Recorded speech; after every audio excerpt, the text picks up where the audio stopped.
Hey Linus, are you still running late? I'm about to jump in the tub with Ivy and get ready for bed. We can't wait up any longer. Sorry, babe. I totally forgot to message you. I'm really sorry. The boss gave me overtime again today. What? But you promised to watch Ivy today. I know, I'm sorry. I'll watch it tomorrow instead. I really mean it this time. I'll stay with her till she falls asleep. You better follow through this time, Linus. I'm sick of you canceling on me. Yeah, I'm serious. I'll be back on time tomorrow, I promise. If he tries getting me to do overtime again, I'll say no. Fine. Well, in that case, I forgive you for today. I'm getting so big these days, it's hard to move around. I knew being pregnant would be a cakewalk, but I'm surprised how hard it actually is. I'm worried I might slip over getting out of the bathtub or something. It's hard to wash myself, let alone take care of Ivy too. In fact, I can barely keep up with her at all. I'm no match for a 5-year-old girl, she's like a little rocket. I guess you are 9 months gone. Could totally see that little mischief maker running rings around you. This is just the warm-up though. Let's not forget our child's rearing quota is set to double soon. I really shouldn't complain about Ivy given what's on the way. Oh yeah, that reminds me. My sister messaged me. She offered to come over to help around the house after the baby's born. Wow, really? She's a star. That's gonna be a huge weight off our shoulders. You've met my sister before, right? Your sister? Oh, now that you mention it, I have. She said you bought her a meal. Sorry if it was any trouble. I know what she can be like. It was nothing really, don't sweat. All I did was buy her a burger from some budget family restaurant. I didn't break the bank or anything. Really? I hate to say this, Linus, but if you have enough free time to be taking my sister out for burgers, I wish you'd start coming home from work on time. I said I'm sorry, babe. Just kidding. I bet she forced you to take her, right? She has a way of always getting what she wants. She's the strongest world person I know. She probably knew you wouldn't know how to refuse her. Yeah, it was exactly like you said, babe. She twisted my arm. Oh, did you think of a name of the baby yet? I did think of a few candidates, but I can't decide for the life of me. Who knew picking a name would be so hard? What about you? Yeah, I came up with a few good ones too. If it's a boy, I think we should call him Balthazar. Balthazar? Am I giving birth to a freaking demon? I really think we should go with something a little more normal, Linus. Can you imagine it? The bullying would never end. Surely it's the opposite. Think about it. No one messes with a kid named Balthazar. He'd be the king of the playground. I guess I'm not dead set on it though. Just an idea. Sorry, honey. I hope you don't feel let down.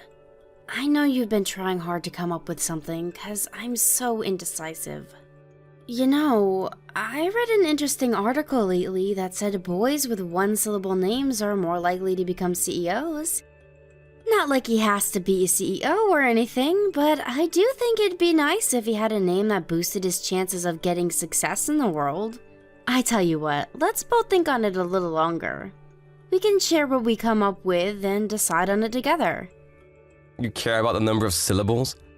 I get that it might sound excessive, but I don't see any harm in it if it's a name we like and it helps his chances of getting along in the world.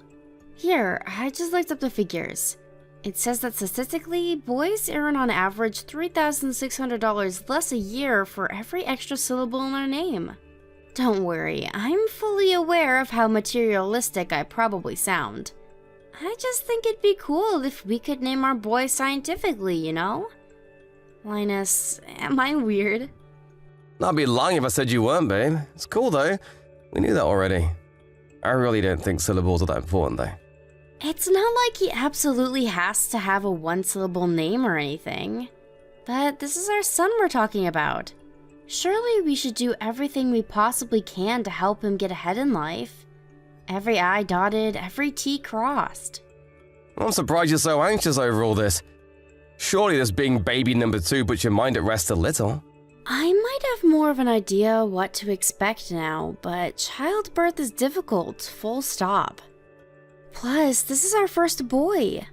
I'm a little nervous about him being bigger than Ivy, and if he inherits your big melon head on top of that, I'm in for a world of hurt. Hey, that wasn't called for. I'll get you back for that one. You'll be fine though, babe, really. I'll always be here for you to bring him up. Right. Anything I can't do, I'll leave in the hands of his clever and capable dad. Yep, leave it to me. I feel bad about how things have been lately though. Things have been so crazy at the office, I'm leaving you to do pretty much everything. I know work has been busy lately, and that's not your fault, but I do wish you to make an effort to make a little more time for Ivy. That's gonna be doubly so when the next one's born.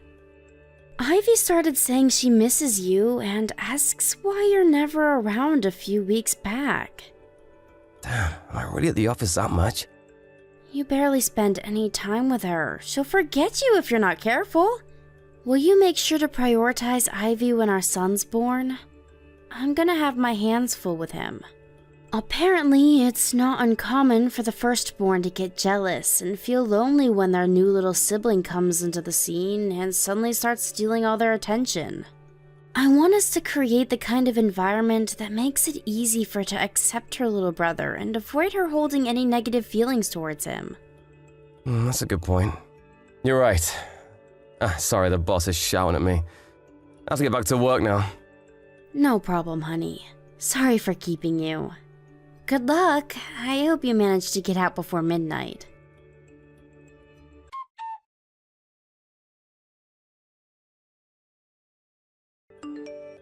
Hey Linus, you did book the day off work for the day after tomorrow, didn't you? Of course I did. Like I'll go to work on your due date. What do you take me for? I booked the whole week off. Great, thanks honey. I'm glad to hear that. I was worried you might forget with how busy you've been lately. No way. There's nothing more important to me. Besides, who's gonna watch Ivy if I'm at the office? Thank you. I put all of the necessary stuff together to make it as easy as possible for you. I wrote our kindergarten schedule and a to-do list in your notepad. Thanks, that's a big help. Oh, but what should I do if she's asleep? Should I wake her up? There's no rush. You don't have to wake her. Just bring her when she wakes up. But I want to see my son as soon as I can. Don't worry, I'll send you some pics straight away. Remember to let your mom know when he's been born, too. She said she wanted you to bring her to the hospital. What, my mom said that? Why can't she go herself? She drives more than anyone I know. Sure, she used to drive a lot, but apparently she's been feeling nervous out on the road lately. She says she limits her time in the car to short trips now. She mainly gets around with trains and buses these days. The roads are a lot busier at this time of year, so I get where she's coming from. You run into some total lunatics sometimes. It makes you wonder how they even got licenses. She does. You sure know a lot about my mom. And why do you think that is? Someone never messages her, so she always messages me instead. You're a grown man, Linus. You need to stop leaving your own mom on red. At least start acknowledging she exists. But she drones on like a goddamn record. I'll worry I'll fall asleep if I read the essays she sends me. But this is your mom we're talking about here. It's not like she has many people to talk to. She probably gets lonely. Would it really hurt to speak to her every now and then? You even turned her down when she offered to come and stay with us after the birth to help out with the kids and the housework. I felt so guilty you wouldn't believe. To be honest, I still do. What's worse, you made me turn her down. Couldn't you at least have done it yourself? Sorry. I'm not laughing, Linus. Jeez, come on, babe. I'd never get a break if my mom lived with us. But you will when my sister moves in. She's a million times worse. Nah, I'm sure I'll get to relax with Helen around. She's super kind and cooks a mean steak. How do you know that? Has she cooked for you before? No, but I got to know her a little when I took her out for that burger. She showed me a bunch of pics of the meal she made on her Peep Book page. I got the impression she really enjoys cooking. Yeah, apparently she cooks for her boyfriend every day, I can vouch. She's really talented. She's passionate about cooking ever since she was a teenager. I gotta say though, I think your mom's cooking is even better. Oh yeah? Well, I'm bored of it. That's mean. If you say that about your mom's masterpieces, what hope is there for me? If that's what you think, I'm worried you'll get bored of my cooking soon too. No way, babe. You got the most delicious meals on the planet. Who was it that said my repertoire was too small? Go on, remind me. I told you that was just a joke. If you say so. We can go with that if it makes you feel better. Oh, I almost forgot. Would you mind picking up some more bottled water on the way home from work? About that. You see, babe, the thing is, I'm gonna be home late from work again. What? But you said you'd be home on time last night. I'm so sorry. Linus, are you sure you have my due date booked off? You are gonna be home to watch Ivy, right? It's a miracle you managed to book a whole week off when things are this hectic. I don't think I've ever known anyone as busy as you these past few months. Relax, it's fine. As long as the birth goes ahead as planned, I'll be able to watch Ivy no problem. I really hope you will. Will you have your mom on standby to watch her in case there's some kind of emergency and you have to go in on short notice? I won't take no for an answer on this one, even if you are allergic to messaging your mom. Fine, I will. We can't risk Ivy being left alone. Right. My mind will be at rest once your mom knows. Chill, you can count on me. I'll take good care of her while you're in hospital, trust me.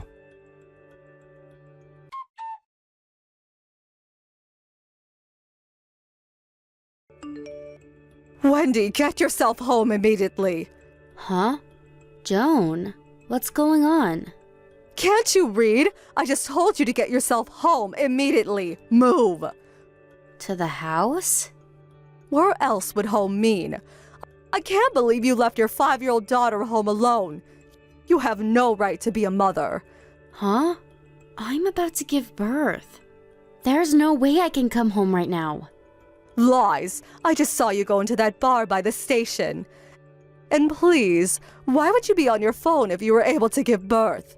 They have me on a bunch of meds, so it's gonna be mostly painless. The distraction of my phone is helping keep me calm, actually. Linus is home, right? Do you think I'd be this angry if he was? My son's nowhere to be seen. Is he still at work? Anyway, you can't drop the act. I saw you. I saw you go into that bar. I thought drinking while being heavily pregnant was bad enough, but to think you left your 5-year-old daughter home alone to do it. I'm in the hospital, I swear on my life. Please believe me. It's my due date today, surely you know that. Huh? Wait a sec. No way. That woman I saw going to the bar? Was it your sister? I remember you telling me you had a twin. Probably. I mean, it had to be. Was she heavily pregnant? Oh my god, I'm so sorry, Wendy. I only saw her face.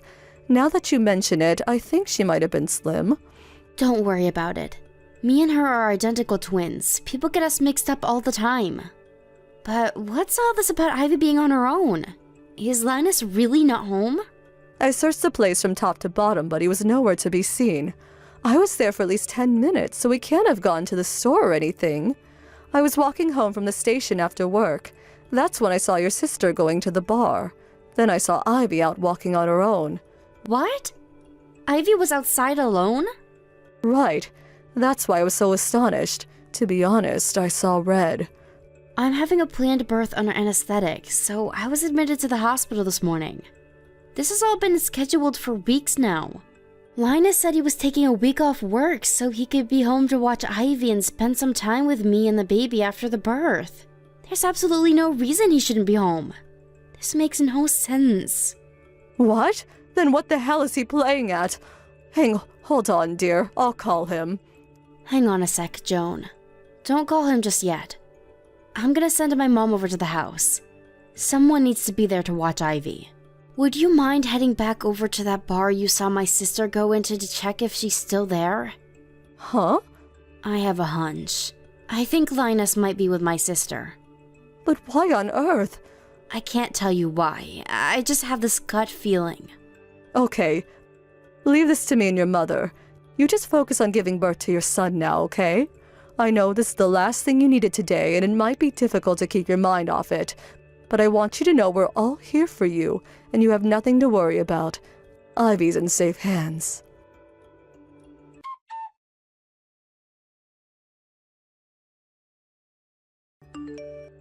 Wendy, I'm sorry.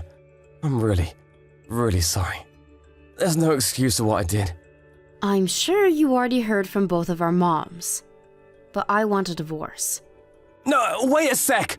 Let's at least talk things through first. Talk things through?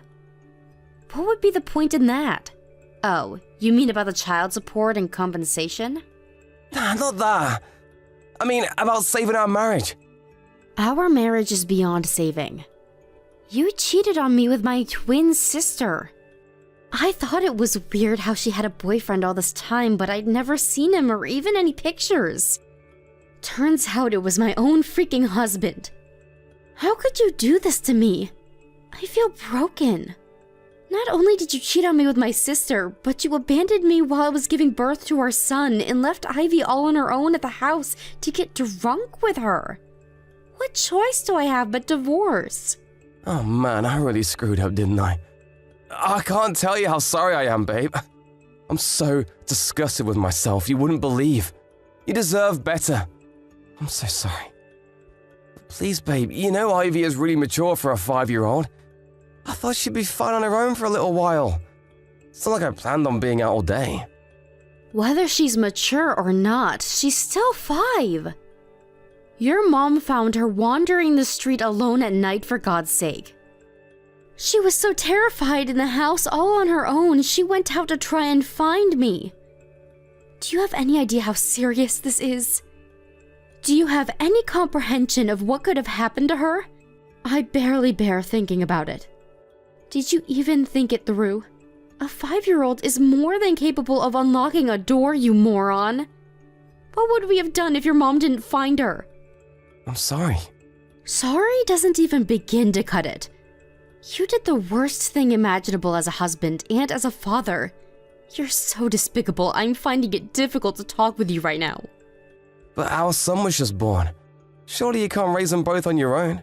It beats raising him with a cheating lowlife who left our daughter all on her own to get drunk with his lover, who just so happened to be my freaking sister. I'll take being a single mother over that any day. I mean, financially, how are you going to cope without my salary? Easy. You're going to send me child support.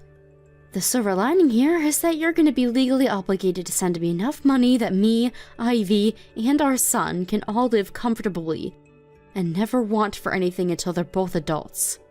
But it's going to be too hard for you to hold down a job while raising 2 kids on your own. You need to think this through. Please, baby. Don't ever call me baby again. You don't need to worry about me coping. We'll all be absolutely fine. I have the support of your mom and my family to rely on. And unlike you, they actually care about me and our children. They have my back, no matter what. Oh, by the way, Helen told me everything when I confronted her. She agreed to get out of mine and my family's lives for good. What? Don't tell me you're surprised. She cheated on me with my husband. Do you really think I can forgive her for that? I'm so sorry, I really mean it. I never meant to be unfaithful to you, things just got out of hand is all.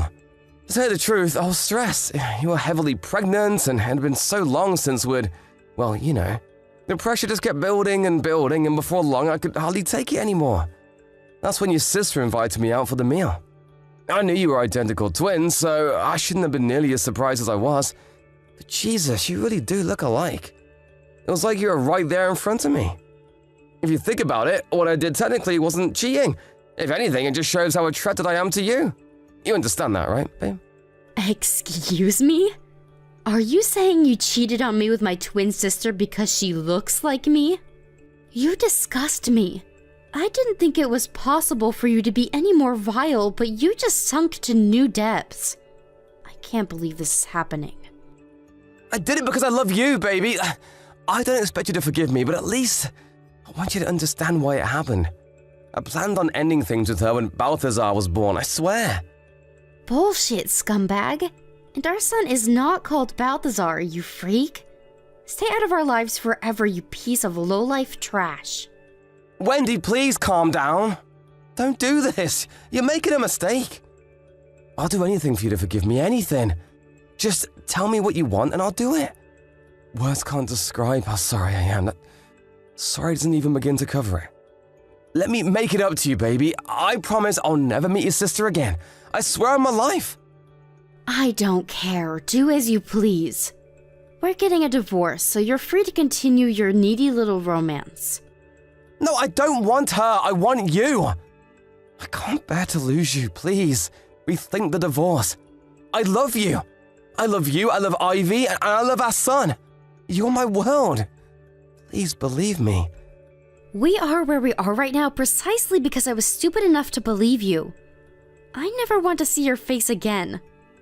You'll never live under the same roof as us for as long as you live. You've lost any right you had to be my husband, and you've lost your right to be a father. You say you love me. But if your love is so superficial that anyone who looks like me can get a share, then you can stick it up your ass.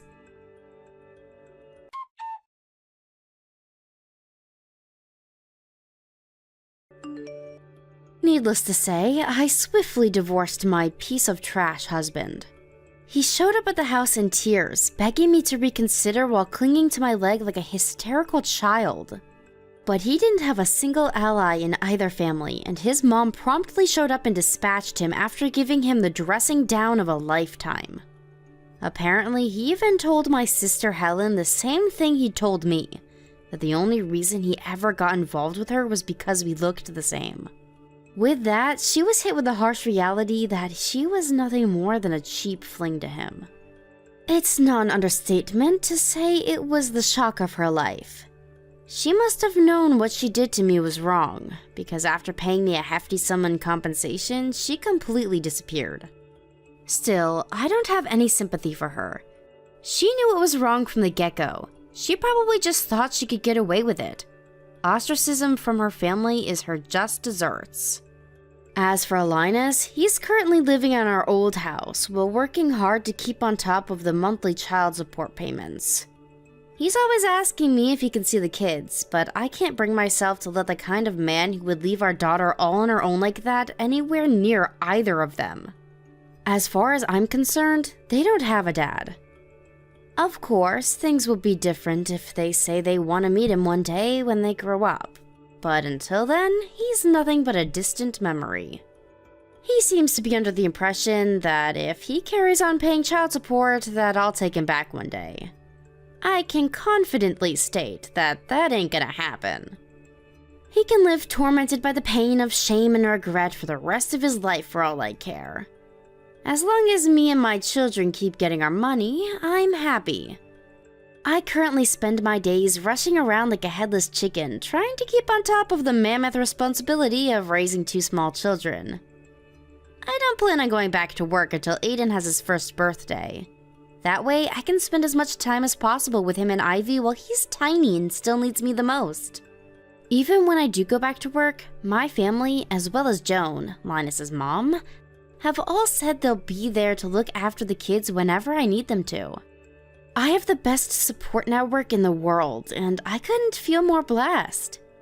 Of course, even when I am working, I'll spend all of my free time with my angels. I have to give them the love of 2 parents all by myself, so every second is precious. I'm gonna put every fiber of my being into raising them with so much love and care that they'll grow up one day and say, "My childhood was amazing, even if I didn't have a dad." I know it's not always gonna be easy, and I know the road ahead will be full of humps, bumps, challenges, and hurdles, but it'll all be worthwhile, because I have the 2 most amazing kids on the planet. We'll overcome all the obstacles that get in our way as one big happy family with plenty of laughter and joking along the way.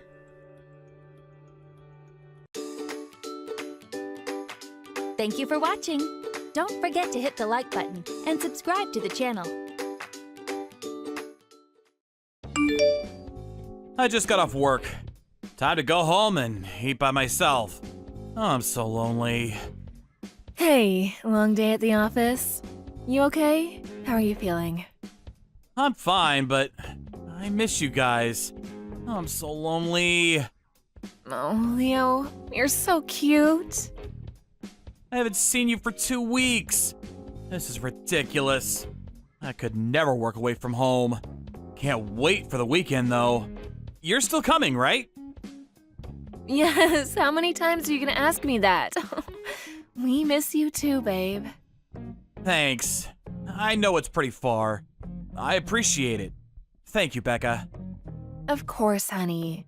Just one more day and it's the long weekend. You got this. Yeah! Thanks. I'll call you tomorrow. All right, get some sleep. Night.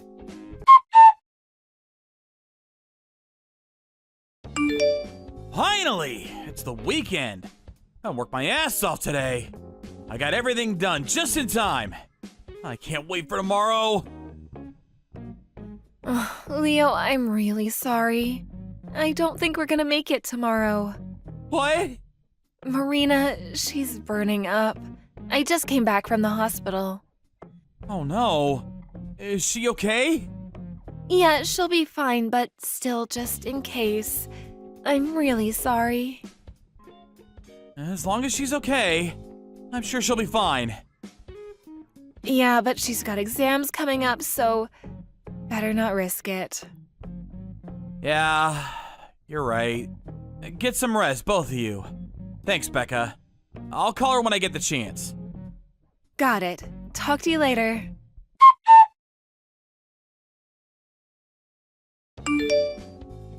Dad? Where are you? I'm still on my business trip. Why? How are you feeling? Better? Liar! You're near the house, aren't you? Huh? Oh no.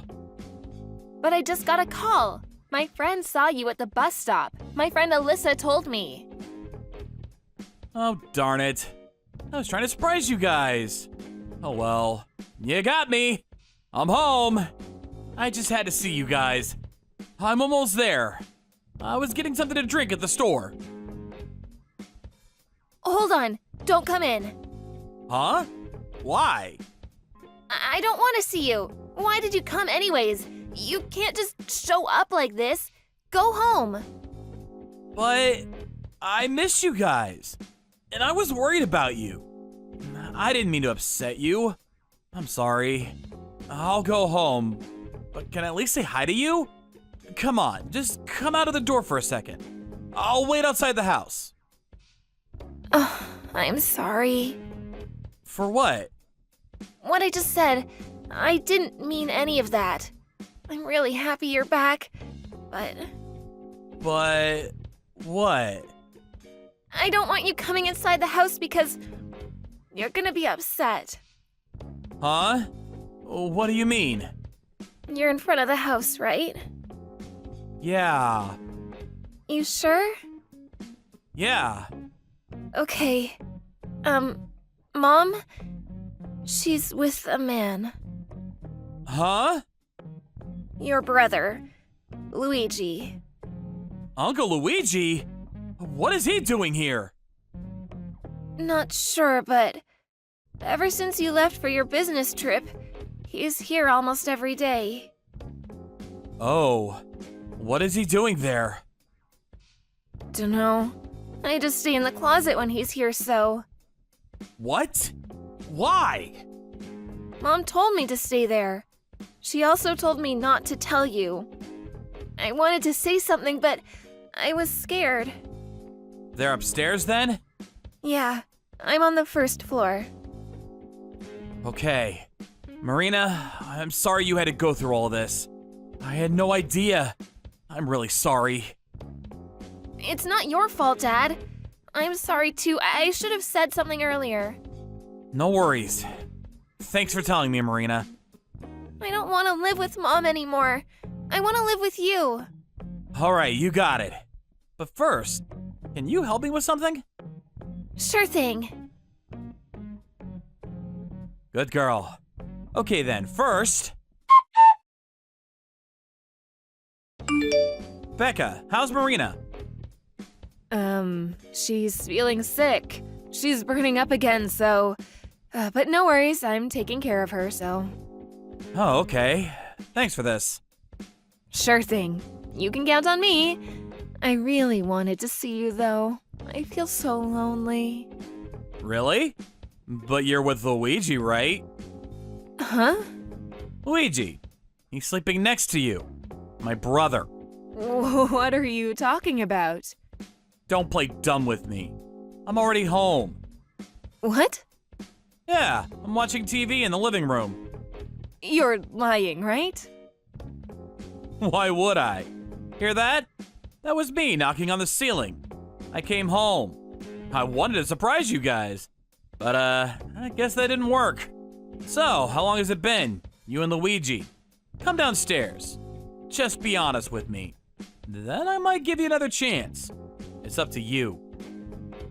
Give me a chance? Seriously? Huh? Who do you think you are, huh? You're kidding me, right? You're the one that left us here for weeks. You were probably cheating on me yourself. No. And Becca, I know. I know you've been seeing him for a while now. Way before I left for my business trip. What? How did you... He left his wallet downstairs.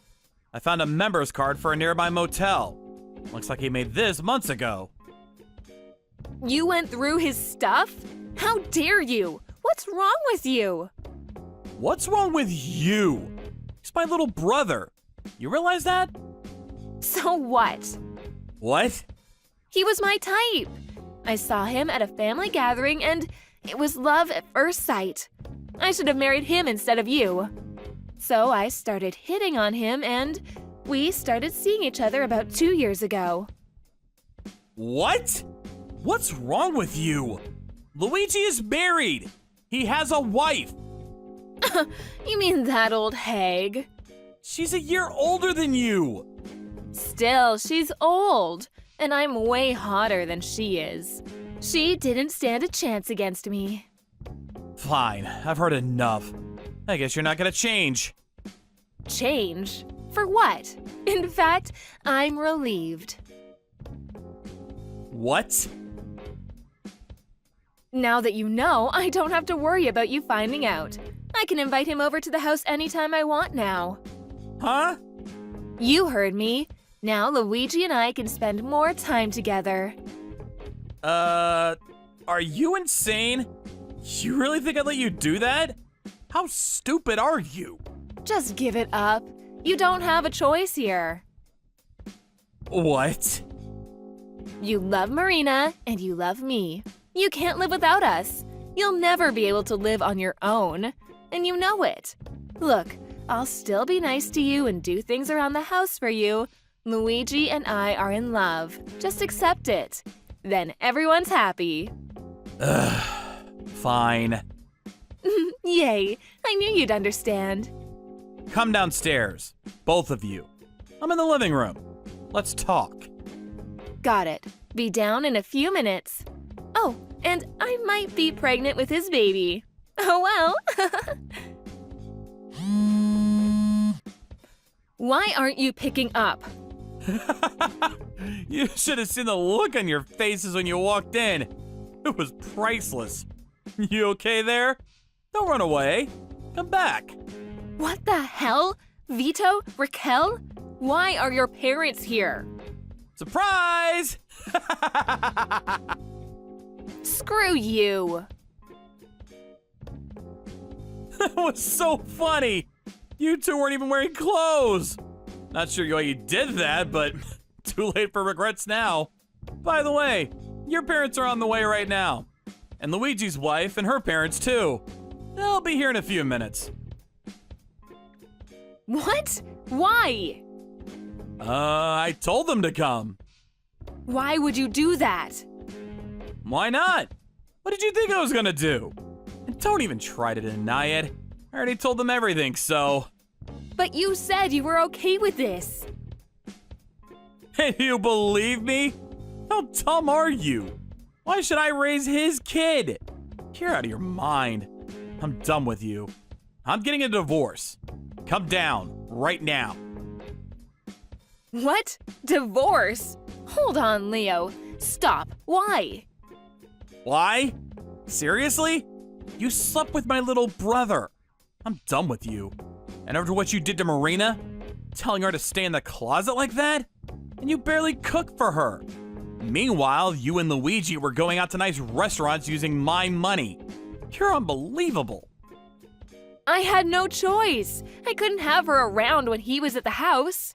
And she's a kid. She doesn't need to eat fancy food. You're insane. You make me sick. Just stop talking, please. Come downstairs now. Let's just get this over with. Leo, are you serious? If you divorce me, you'll be single. You'll be lonely for the rest of your life. That's much better than staying with you. And I still got Marina, so I'm fine. Wait, what? You're taking Marina? Yeah, that's what she wants too.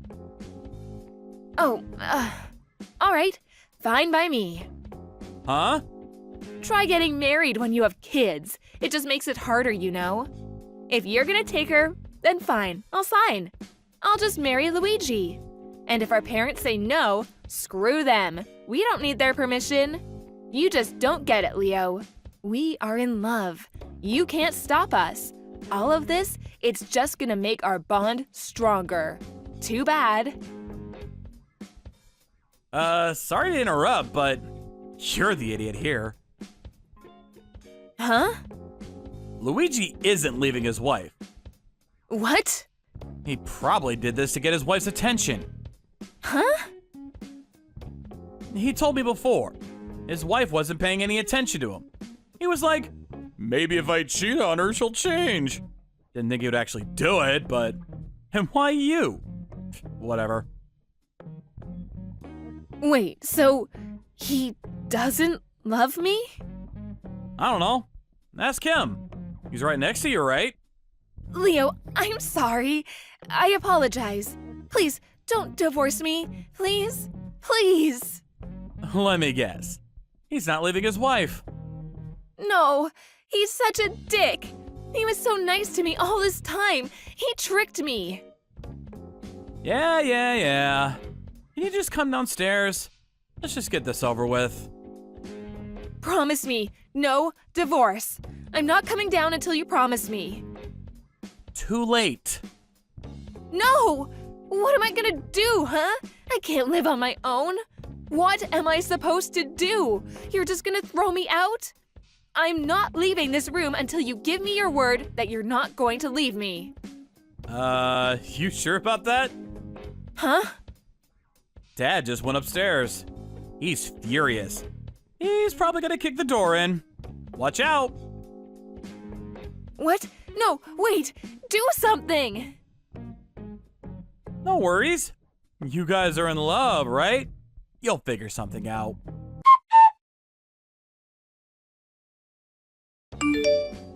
Vita, our dad, dragged Luigi and Becca downstairs. Then their parents arrived. Becca couldn't stop crying, but I didn't even feel bad for her. She was dead to me. And Luigi's wife's dad? He was Luigi's boss at work. He got fired on the spot. He was always bragging about his job, so it sucks for him. And his wife was probably gonna leave him, so I guess he's screwed. Becca and Luigi had to pay us a lot of money for damages.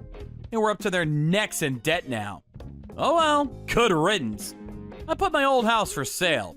Maria and I started looking for a new place to move into. I also talked to my boss and asked to be transferred to a different department so I could work from home. I was a single father now, so I wanted to be able to spend more time with my daughter. Hey, Mark. Right? This is Pam. It's been a while, hasn't it? Huh? Pam? Great. You remember me. What a relief. Remember you? Are you kidding me? What the hell do you want? You really have nerve contacting me. After what you pulled? So you two-time me and take off with all of our savings. And you have the gall to contact me? Come on, that was 5 years ago, and I really feel bad about that. But don't you remember? I always said I missed you, but you were always working back then, never even giving me the time of day. Oh, so you invite a guy you're having an affair with to our house? Let me make one thing clear. I will never forgive you for what you did. I know you'll never forgive me. I don't expect you to. Besides, that's not why I contacted you. How did you get my line address anyway? Never mind that. Just hear me out. I need to talk to you about your mother. Huh? I think I'm pretty sure, but I think I found your mother. Huh? Come on, LOL. My mother? That's right. How am I supposed to believe that? I knew you would say that, but please just hear me out. I'm not 100% sure, but I'm doing nursing work right now. There's this 60-year-old colleague that works with me at the hospital. Her name is Mary Ann Johnson.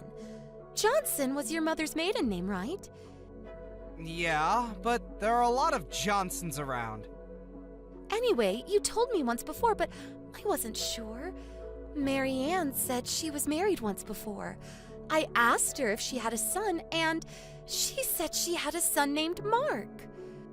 No, that can't be right. Are you joking around with me? A real coincidence, huh? I wasn't sure if I should tell you or not, but when we were married, you always told me how you wanted to see her again. I knew you didn't want to hear from me, but I figured I should. I know it's too late to say this, but what I did to you was despicable. I don't blame you at all for hating me. Yeah, sorry for snapping at you before even listening to you. I don't blame you for chewing me out. I mean, your cheating ex-wife contacts you after 5 years?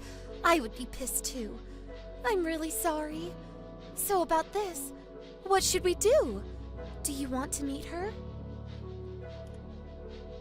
Yeah, I would, but I mean, I guess. Sorry, this is all so sudden. I don't know what to make of it. Can you give me a little time to think it over? She left us when I was like 10 and just disappeared, so maybe she has no intention of seeing me. Yeah, I understand. I haven't said anything to Mary Ann about this, so don't worry. Like it never happened. Just think about it, and when you make up your mind, drop me a line. Yeah, that would be great. Thanks for contacting me about this. Please, no need to thank me. After all that I put you through, I know you despise me, and I really feel guilty for what I did. If you decide you want to meet her, I'll just give Mary Ann your contact info, and you guys can work it out yourselves.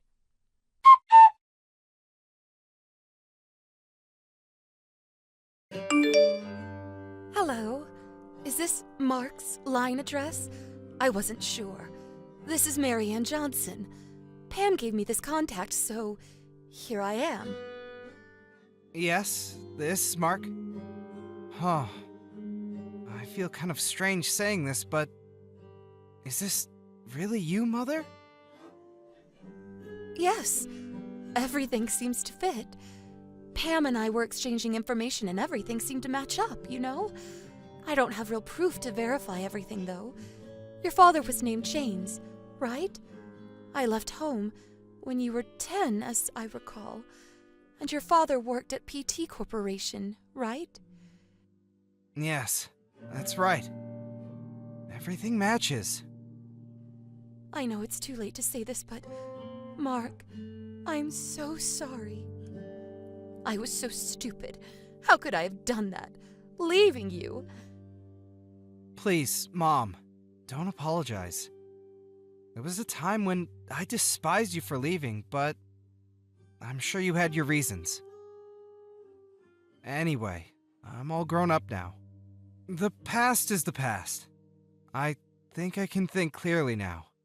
Yes, it's been a long time. All this was 30 years ago. And I also heard that James died about 7 years ago. I'm sorry I couldn't attend the funeral. I had cut all ties with my relatives, so there was no way of knowing. I see. That's why, huh? I asked around, but nobody knew how to get in touch with you. Now I get it. And you, Mom. What have you been up to all these years? Why did you leave us 30 years ago? I mean, if you don't mind me asking. It's not anything scandalous or anything. I've lived alone all these years. I never married.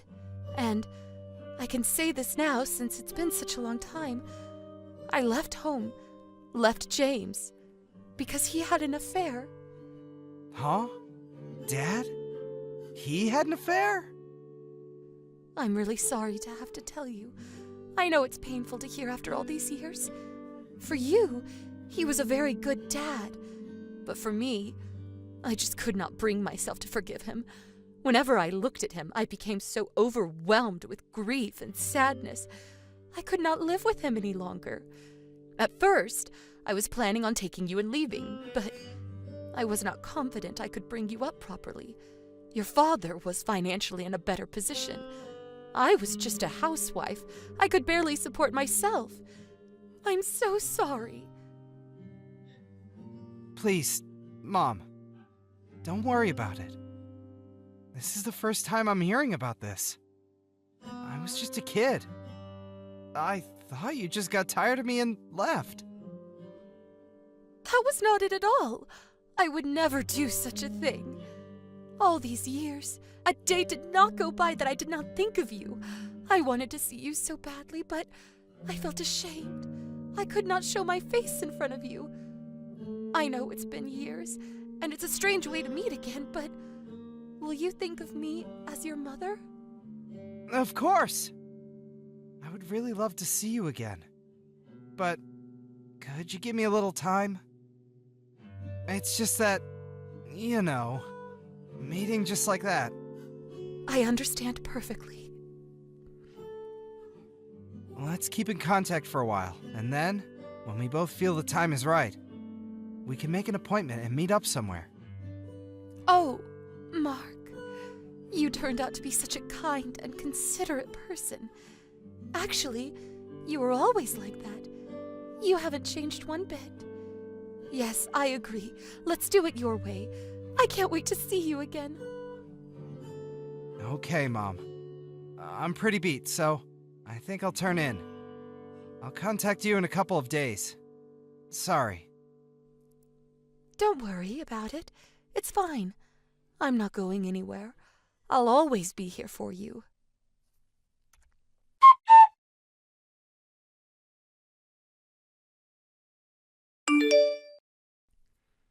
Hello, Mark. I haven't heard from you recently. Is something wrong? Did you think it over and figure you didn't want to see your mom again after all? Yes? Hello? Mark! Oh, what a relief. I thought maybe you decided you hated me. Were you busy with work? Yeah, well, I had various things to do. Oh, okay. I see. You really should take it easy occasionally. Not good working constantly. The stress and all. Ever since you were a kid, you always tend to bear all hardships. Not saying a word, never complaining. You know me pretty well, Mom. Of course. You're my son. And I'm your mother, after all.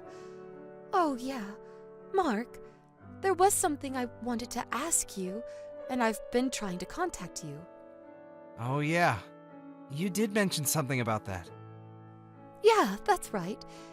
It's a bit hard for me to say this, but I just found out a couple days ago I got a checkup and, well, it seems I have an illness, and if something is not done about it, I don't have long to live. So I'm going to have to check into the hospital soon. Huh? An illness? Yes, that's right.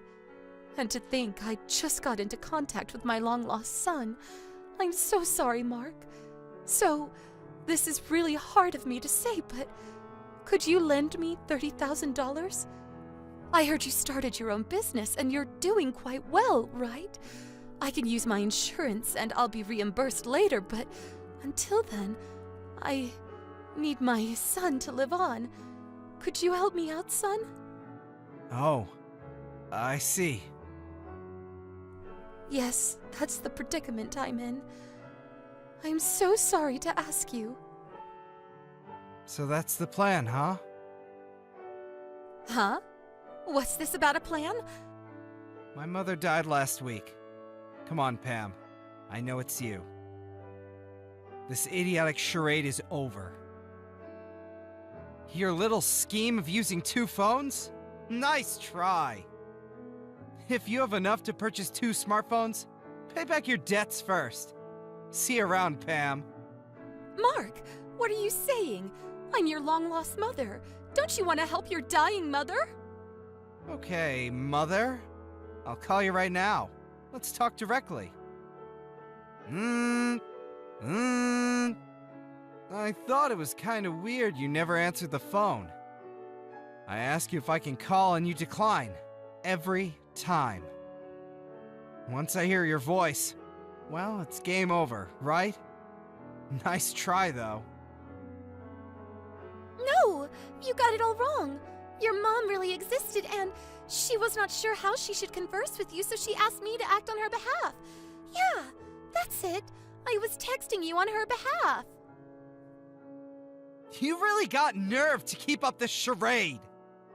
Like I said, my mother died. My lawyer contacted me last week and informed me that she passed away and left me everything. What proof do you have?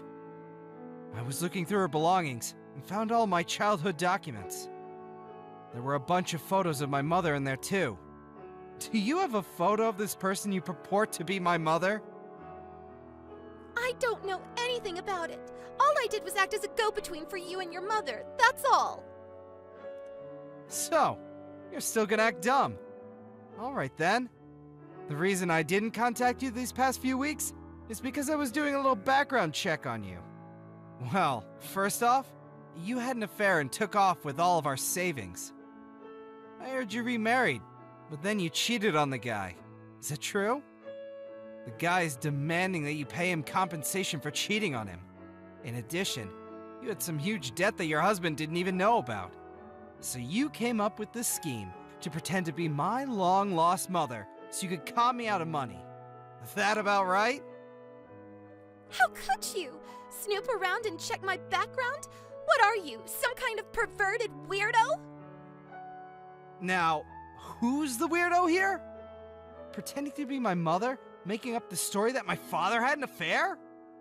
Then trying to con your ex-husband out of some cash?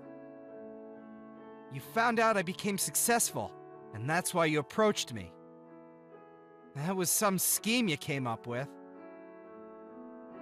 Yeah, well, it almost worked. I tried anyway, to con a jerk like you.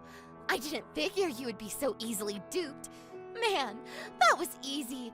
You were always a gullible little shit. Well, no need to continue with the charade, as you put it.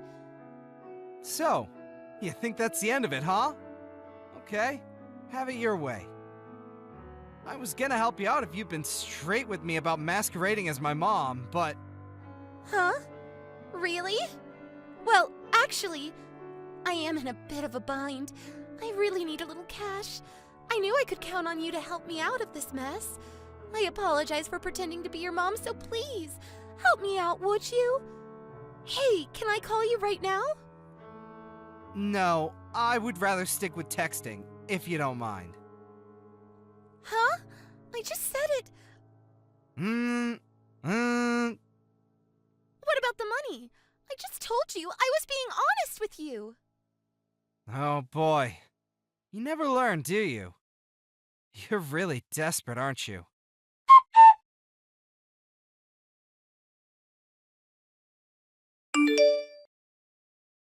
I never expected my ex-wife, who I hadn't seen in 5 years, would have the gall to contact me and try to swindle money out of me. To be honest, I was totally taken by surprise. And to think that at first, I believed her when she first called.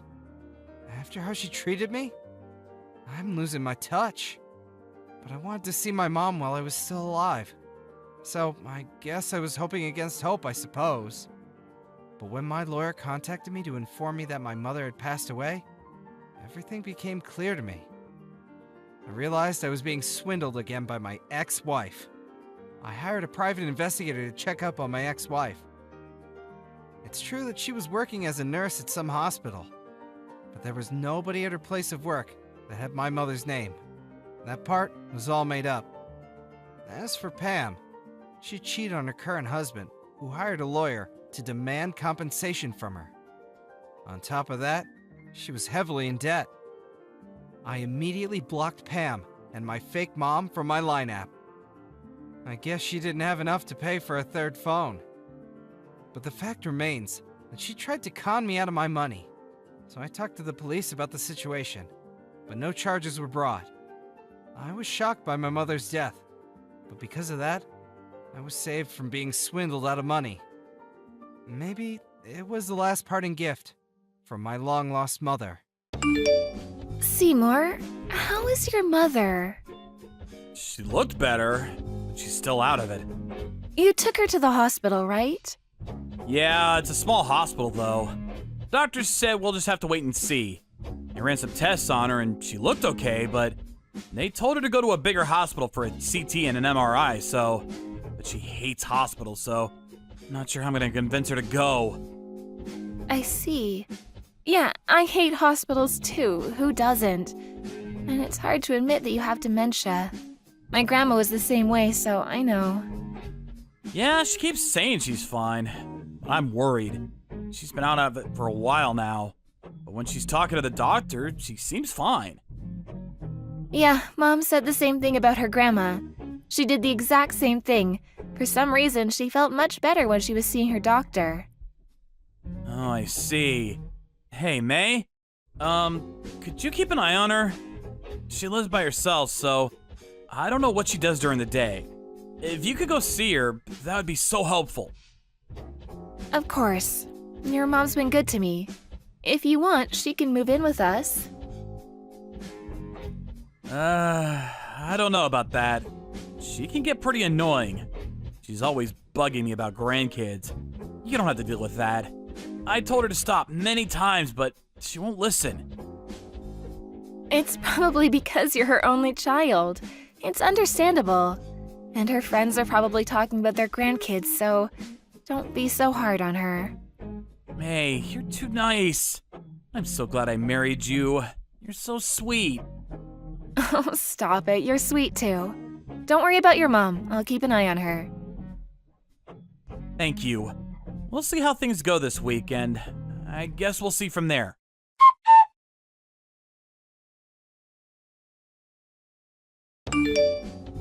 May, hey.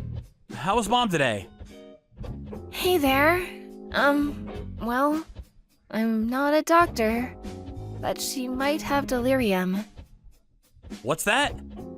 The symptoms are kind of similar to dementia, but some patients get violent, some start talking gibberish. It can also cause hallucinations. I read about this patient who attacked his own family. He thought they were strangers trying to rob him. So, yeah. What? Mom is getting violent? Well, kind of. Today she threw out the dish I made for her. Huh? She said it was rotten. She yelled at me for no reason, then she threw the plate in the trash. But then, a few minutes later, she came back in the dining room and asked me what was for lunch. She was smiling, too. What? I thought she had dementia. No idea. And sometimes she says mean things to me. Like what? Well... You can tell me, May. Okay. She said I was useless because I can't have a baby.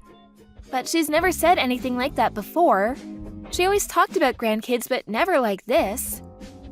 I should smack her for saying that. Yeah, that sounds strange. Yeah, other than that, she seems fine, but I don't know, it just comes out of nowhere, so All right, I'm gonna take her to the hospital. Yeah. Oh, the bathtub is full. I forgot the brush in there. I gotta go. Talk to you later. All right, see ya.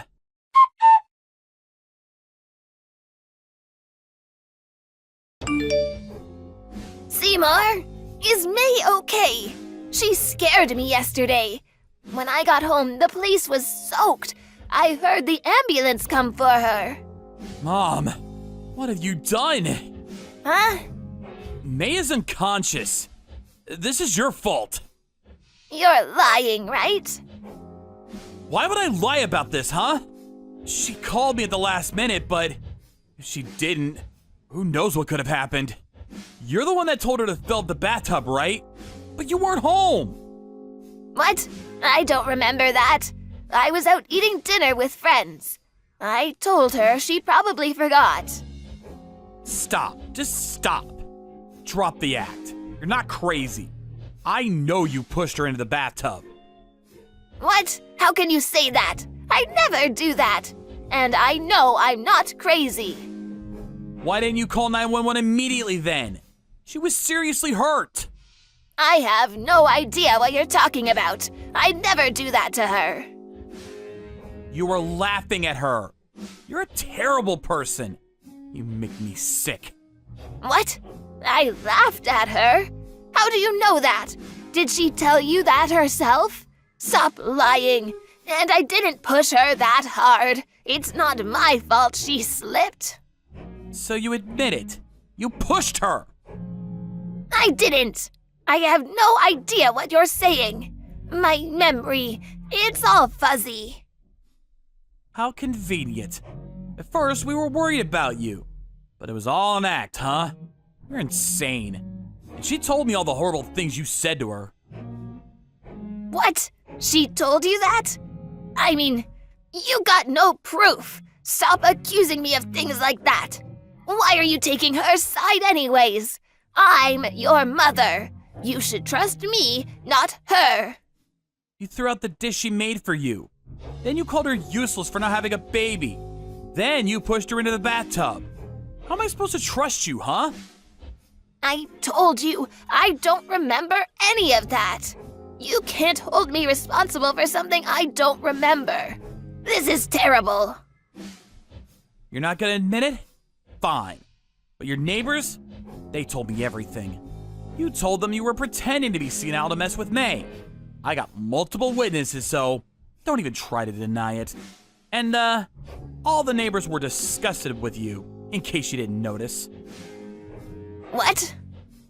And if you ask me, this is assault. We should press charges. What? Oh, come on. You're overreacting. She could have died. You realize that? Screw you. You're a criminal, Mom. I am your mother. How dare you talk to me like that? It's either that or you have a severe case of dementia. So which is it? If you're sick, you probably won't get arrested, but... Oh, I don't know. I don't feel sick, but if you say so, then I guess I'm sick. Fine. We better put you in a home then. Huh? You're a danger to yourself and others. It's time to put you in a home. What? No, wait. I'm fine, Seymour. Fine, then I'm calling the cops. No, stop. Just stop. Come on, we're family. We can talk about this. Family? Yes, after Dad passed, we only have each other, Seymour. Come on, what do you say, huh? You're not family. Go to hell.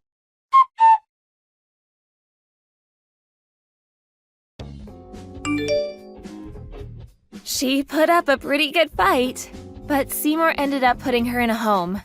She was probably faking it, but now she was stuck in a nursing home. I kind of felt bad for the caretakers, but oh well. And nobody ever visited her. She tried calling some of her neighbors, but they all knew what she did to me, so she was all alone now. I hear she doesn't talk to anyone anymore. She just stays in her room all day long, doing who knows what. I'm just glad she's out of my life. But what she did was unforgivable. I mean, pretending to have dementia? Who does that?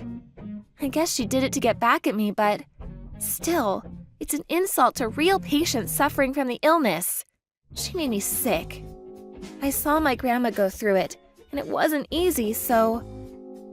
Anyways, I was unconscious for a little while after she pushed me into the tub. But I was feeling much better now. Oh, and turns out I'm pregnant. I was worried about the baby at first, but the doctor said the baby was fine. Thank goodness. She was dying to see her grandkids, but I doubt that's ever gonna happen. Oh well, not my problem. A few months later, we got a new apartment and moved out of town.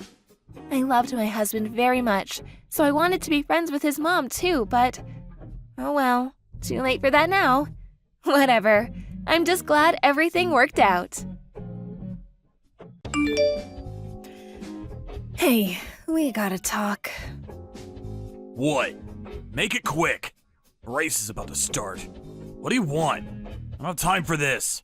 Hurry up. I'm busy, okay? Look, it's been 6 months since your mom passed.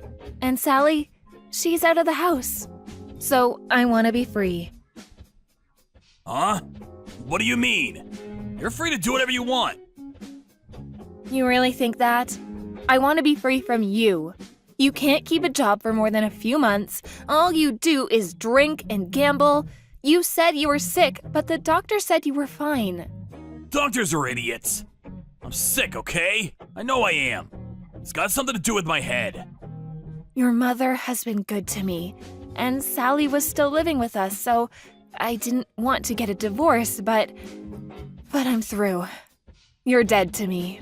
I want out. I want a divorce. You're just gonna abandon me? I can't get a job. Not at my age. You're just gonna leave me out here to die? You're okay with that? I don't care. I put up with you all these years. I thought you'd change, but I should have known better. What? Screw you! You can't change me! Whatever. You're just saying that. You'll never leave me. I'm serious. I'm leaving you, and that's final. I mean it. Whatever you say. Race is about to start. I gotta go.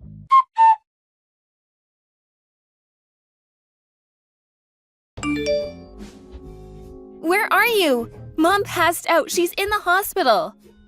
Sally, long time no talk. What? Did you hear what I said? Mom is in the hospital. You don't care? What? You're kidding, right? She was fine a week ago. She's not fine. She was working too much. This is all your fault. What? How so? What did I do? You're serious. You're joking me, right? All you ever do is stay home and drink. That's why Mom had to work multiple jobs. But you used most of it at the racetracks. And you never even thanked her. All you ever did was complain. And you were rarely home. She had to take care of Grandma by herself. I went there on the weekends to help out, but during the weekdays she had to do everything herself. So this is my fault now?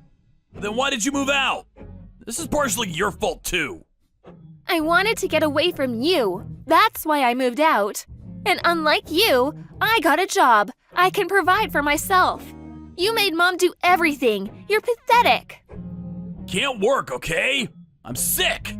You know that. It's not my fault. You're not sick. You're just lazy. Mom's gonna be in the hospital for a few weeks. Oh, how long? Who's gonna cook me dinner? What? That's what you're worried about? Unbelievable. Mom, she was diagnosed with cancer. Cancer? That sucks. Seriously though? Damn. That's all you have to say?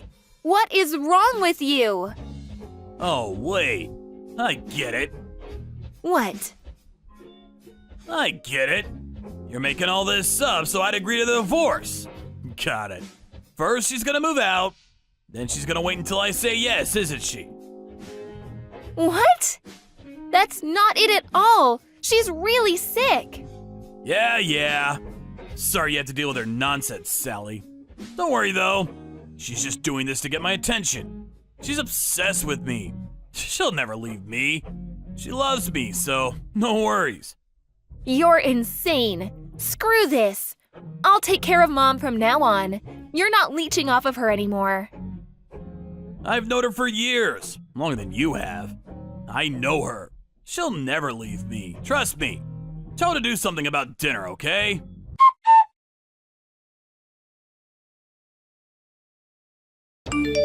Sally! Mom isn't picking up. You know anything about this? Tell her to send me some money. I'm all alone here. Where is she? Do something! I'm busy with the funeral. I don't have time for this. What? What funeral? Mom, I told you Mom had cancer. She passed away. What? You never told me that! Yes, I did. You just didn't believe me. You never cared about her. All you did was exploit her. I didn't want you ruining my last moments with her, so I didn't say anything. Wait, I don't understand. What's gonna happen to me now? How am I supposed to make a living? You're not a kid anymore. Figure it out. You're unbelievable, you know that? You're not even sad that she passed away. All you care about is yourself. But in case you want to show up, I'll send you the address for the funeral home. I don't want you to come, but if you feel any remorse, you should come apologize to her. Is she dead? For real? You're not lying, are you? I'm not lying! How many times do I have to tell you? So, wait. I'm getting her inheritance money, right? When do you think that's gonna be? What? Seriously? Money? That's all you care about? You're terrible! Money is important, I'm just saying. But phew, I thought I was gonna be homeless or something.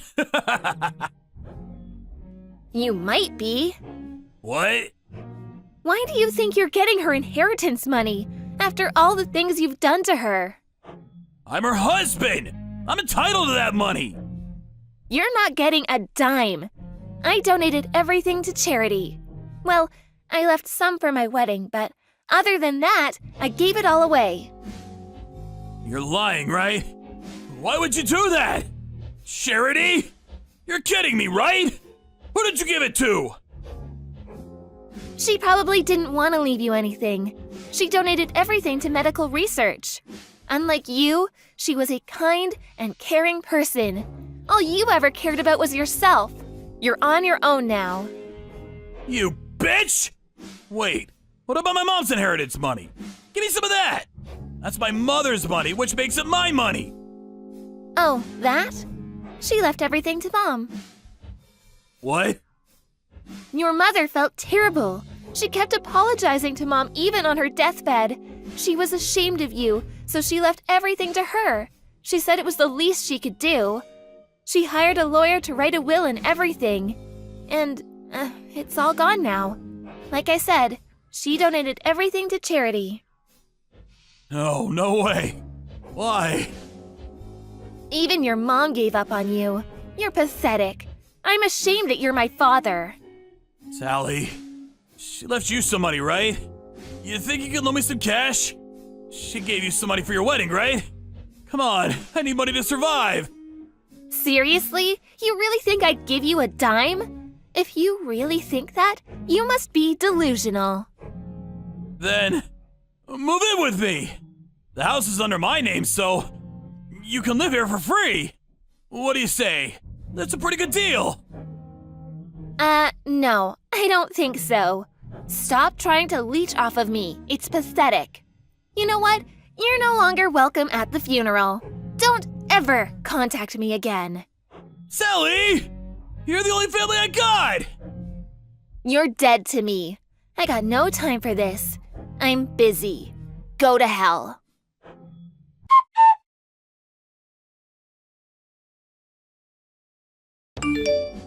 He stayed in his home for a while, but he couldn't pay the heating bill.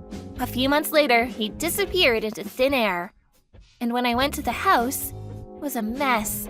And most of the stuff in there was gone. He probably sold it off to buy food and stuff. I got some of Mom's stuff and left. I'm probably never going back there. When Mom was diagnosed with cancer, I was devastated. But I decided to make the best out of the time we had left. It was only for a month, but we went to hot springs resorts and fancy restaurants together. We had a lot of fun together. But I should have pulled her out of that house a long time ago. I'll never forgive myself for that. But in her last moments, she said she was proud of me, that I meant the world to her. That made me very happy. And many of her friends showed up at her funeral. She was loved by everyone. She had a good life. And this lady was there. She became friends with her at the hospital. She was also fighting cancer. She told me that Mom was an amazing person and that I should be proud of her. I couldn't stop crying. I loved my mom so much. Then, a few months later, my father paid me a visit. He was a mess. He was diagnosed with a rare illness. He said he needed money for treatment. Needless to say, I said no and shut the door on him. He was dead to me. If it was my mom, she might have helped him out, but I wasn't nice like her. But on second thought, she made it pretty clear that she didn't want to leave a single dime to him, so maybe I'm wrong. Oh well, whatever. He can rot in hell for all I care. Helen, you back from school? I'm about to leave school. Oh, okay. I'm gonna have to work overtime tonight. Probably for an hour or so. Tomorrow's Mom's death anniversary. Can you grab some flowers on your way home? Got it. Oh, and one more thing. Is everything okay? You've been acting all strange recently. Huh? I'm fine. Okay. If you want to talk, I'm always here for you, okay? I know, Dad. No worries. I'm fine. Alright, I'll be back around 8 p.m. See you in a bit. Okay, see ya.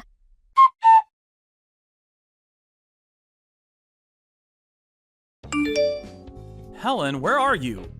Why are you home? Sorry, I'm heading back now. You know what time it is? You're still in middle school. You can't break curfew like this. I was worried sick. Where are you? What are you up to? I was eating dinner with Mom. Huh? What do you mean? I was with Mom. What? But she passed away when you were little. What are you saying? I know that's a lie. You cheated on her, then you two split up. She told me everything. But she was sick, so she couldn't raise me on her own. So the courts gave you custody. I'm not a kid anymore, Dad. You can't trick me anymore. I never tricked you! Listen, I'll come pick you up. Where are you? I'm already on my way home. No worries. What? What the hell is going on? Stop trying to deny it, Dad. It's pathetic. I found out the truth, okay? Face it. I was surprised too, believe me. But she had pictures of me as a kid. And we looked alike. You can't lie to me anymore. That can't be. I saw her body. She was dead. You might not remember, but... How do I know that you're not lying to me? I don't know anyone from Mom's side of the family. There's no way for me to check. I know. They weren't very happy about us getting married, so... Why did you cheat on her? What's wrong with you? Mom was crying. She said she wants us to live with us again. She says she's willing to give you another chance. Wait. What? Hold on. Listen. I never cheated on her. Never. And Mom is dead. That's a fact. I swear I'm not lying to you, Helen. So whoever you met tonight, that's not your mother. But it wasn't my first time. I've met her like 3 times already. I don't think she's lying to me either. She knew everything about us. She's telling the truth. Helen, I would never lie to you. I would never do anything to hurt you. You know that, don't you? But... Let me talk to her. You know her number? The woman you were meeting with? yeah. Okay, We'll talk once you get home. Maybe she's a mutual friend or something. Not sure why she contacted you, but she must have a reason. Okay. Sorry, Dad. It's okay, Helen. It's not your fault. Don't apologize. Okay. I don't have to talk about Mom. I thought it would just make you sad, but I was wrong. That's gonna change from now on. Sorry about that, dear. I'll see you at home, okay?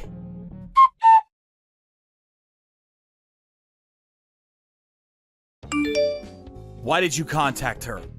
What do you want? Why are you doing this? Oh, so you found out. Long time no talk, Alex.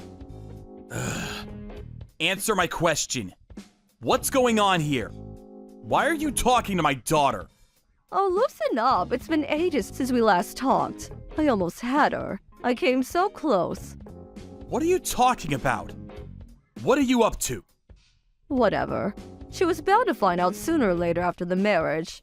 I just wanted her to get used to me, that's all. I don't see the problem here. Marriage? What on earth are you talking about? Our marriage, duh. Helen is a teenager. It can't be easy raising her on your own, so, you know? But if we get married then, I'd be able to help you. You know what I'm saying? What are you talking about? What marriage? You're married, aren't you? Oh, don't worry about me. I'm getting a divorce. Huh? Remember when you came to our house to say hi to our parents? They were against it. I'm sure you remember. Yeah?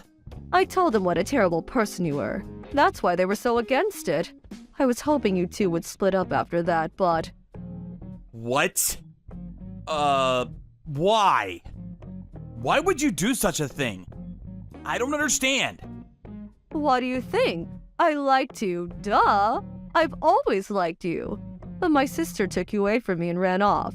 It took me a while to get over you, but I did. Then I met my husband and... He makes good money, but that's about it. This is all your wife's fault. I told her to hand you over to me, but she wouldn't listen. She basically stole you away from me. She ruined my life.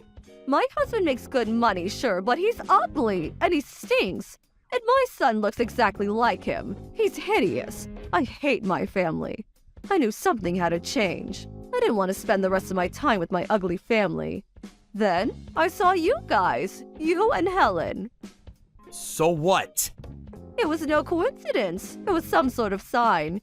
You still looked really good. The years have been good to you. And Helen, she's so pretty. That's when I knew. I want to start over. I want to start a new family with the two of you. What do you think? Your wife and I were twins, so I look just like her. I don't see what the problem is.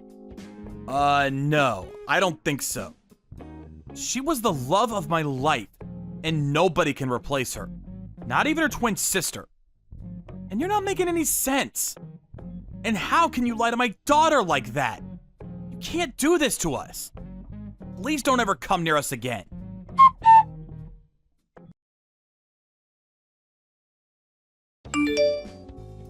I've had it with you. You were waiting for Helen outside her school? What the hell is wrong with you? It's your fault. Why are you ignoring me, huh? And Helen likes me. I hang out with her all the time. That's because she thought you were her mom.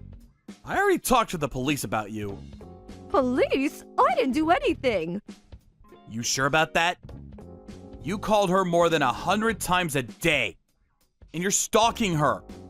You're following her everywhere she goes. You even tried to break into her home the other day. This is illegal. This is your first and final warning. Don't push me. Why won't you let me in? Your wife is dead. But you have a chance to start over with her twin sister. We're basically the same person. I don't see what the problem is here. That's not my point. I fell in love with her for who she was. Nobody can replace her. Nobody. I already told you this.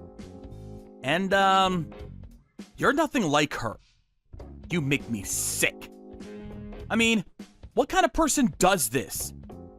You traumatized my daughter. You realize that? And all those things you said about your own family? You're a terrible person. You're delusional. Should probably go see a doctor. I'm not marrying you. Get that through your head. Is that so? You're an idiot for turning me down. My husband makes a lot of money, which means you'll be getting a lot of money once I divorce him. I'm entitled to half of everything, so. But I guess you didn't realize that. You're an idiot. No wonder you work at a factory, loser. No wonder she married you. She always had a thing for losers. Whatever you say. Money and looks might be important to you, but not everyone thinks like that. Whatever. Technically, I'm still married to him, so I guess the divorce is off then. I still hate my ugly family, but whatever. I can still live like a queen, so. Meanwhile, you're gonna be miserable for the rest of your life. This is gonna be fun. We'll see about that. What does that mean? Whatever. Screw you, loser. I called your husband. I know him from work. I sent him everything. All the texts you sent us. What? Well, it turns out he was thinking about divorce too. He said you never did anything around the house. All you did was complain and yell at the kids, so he was really happy when I told him. He was worried that you might get custody of the kids, but with all this, that's not gonna happen, so. You're kidding, right? He loves me. He's obsessed with me. He does everything I tell him to. He'd never leave me. He seemed like a kind person, but everyone has their limits. I guess you pushed him too hard. He said you treated him like crap. You did this to yourself. Whatever. I'm done here. I got no time for this. You're a terrible person. Don't ever come near us again. Hold on, wait. Tell my husband I was just kidding. I don't think that's gonna help you in any way. Then marry me. This is all your fault. If I didn't run into you guys, none of this would have happened. You gotta take responsibility for this. You're just a stranger to me. You did this to yourself. You only have yourself to blame. Figure it out. What? What did I do? What's gonna happen to me? Not my problem. Good luck, though. You're gonna need it. And one more thing. Don't ever talk about my wife like that again. If you do, you're gonna regret it. Go to hell.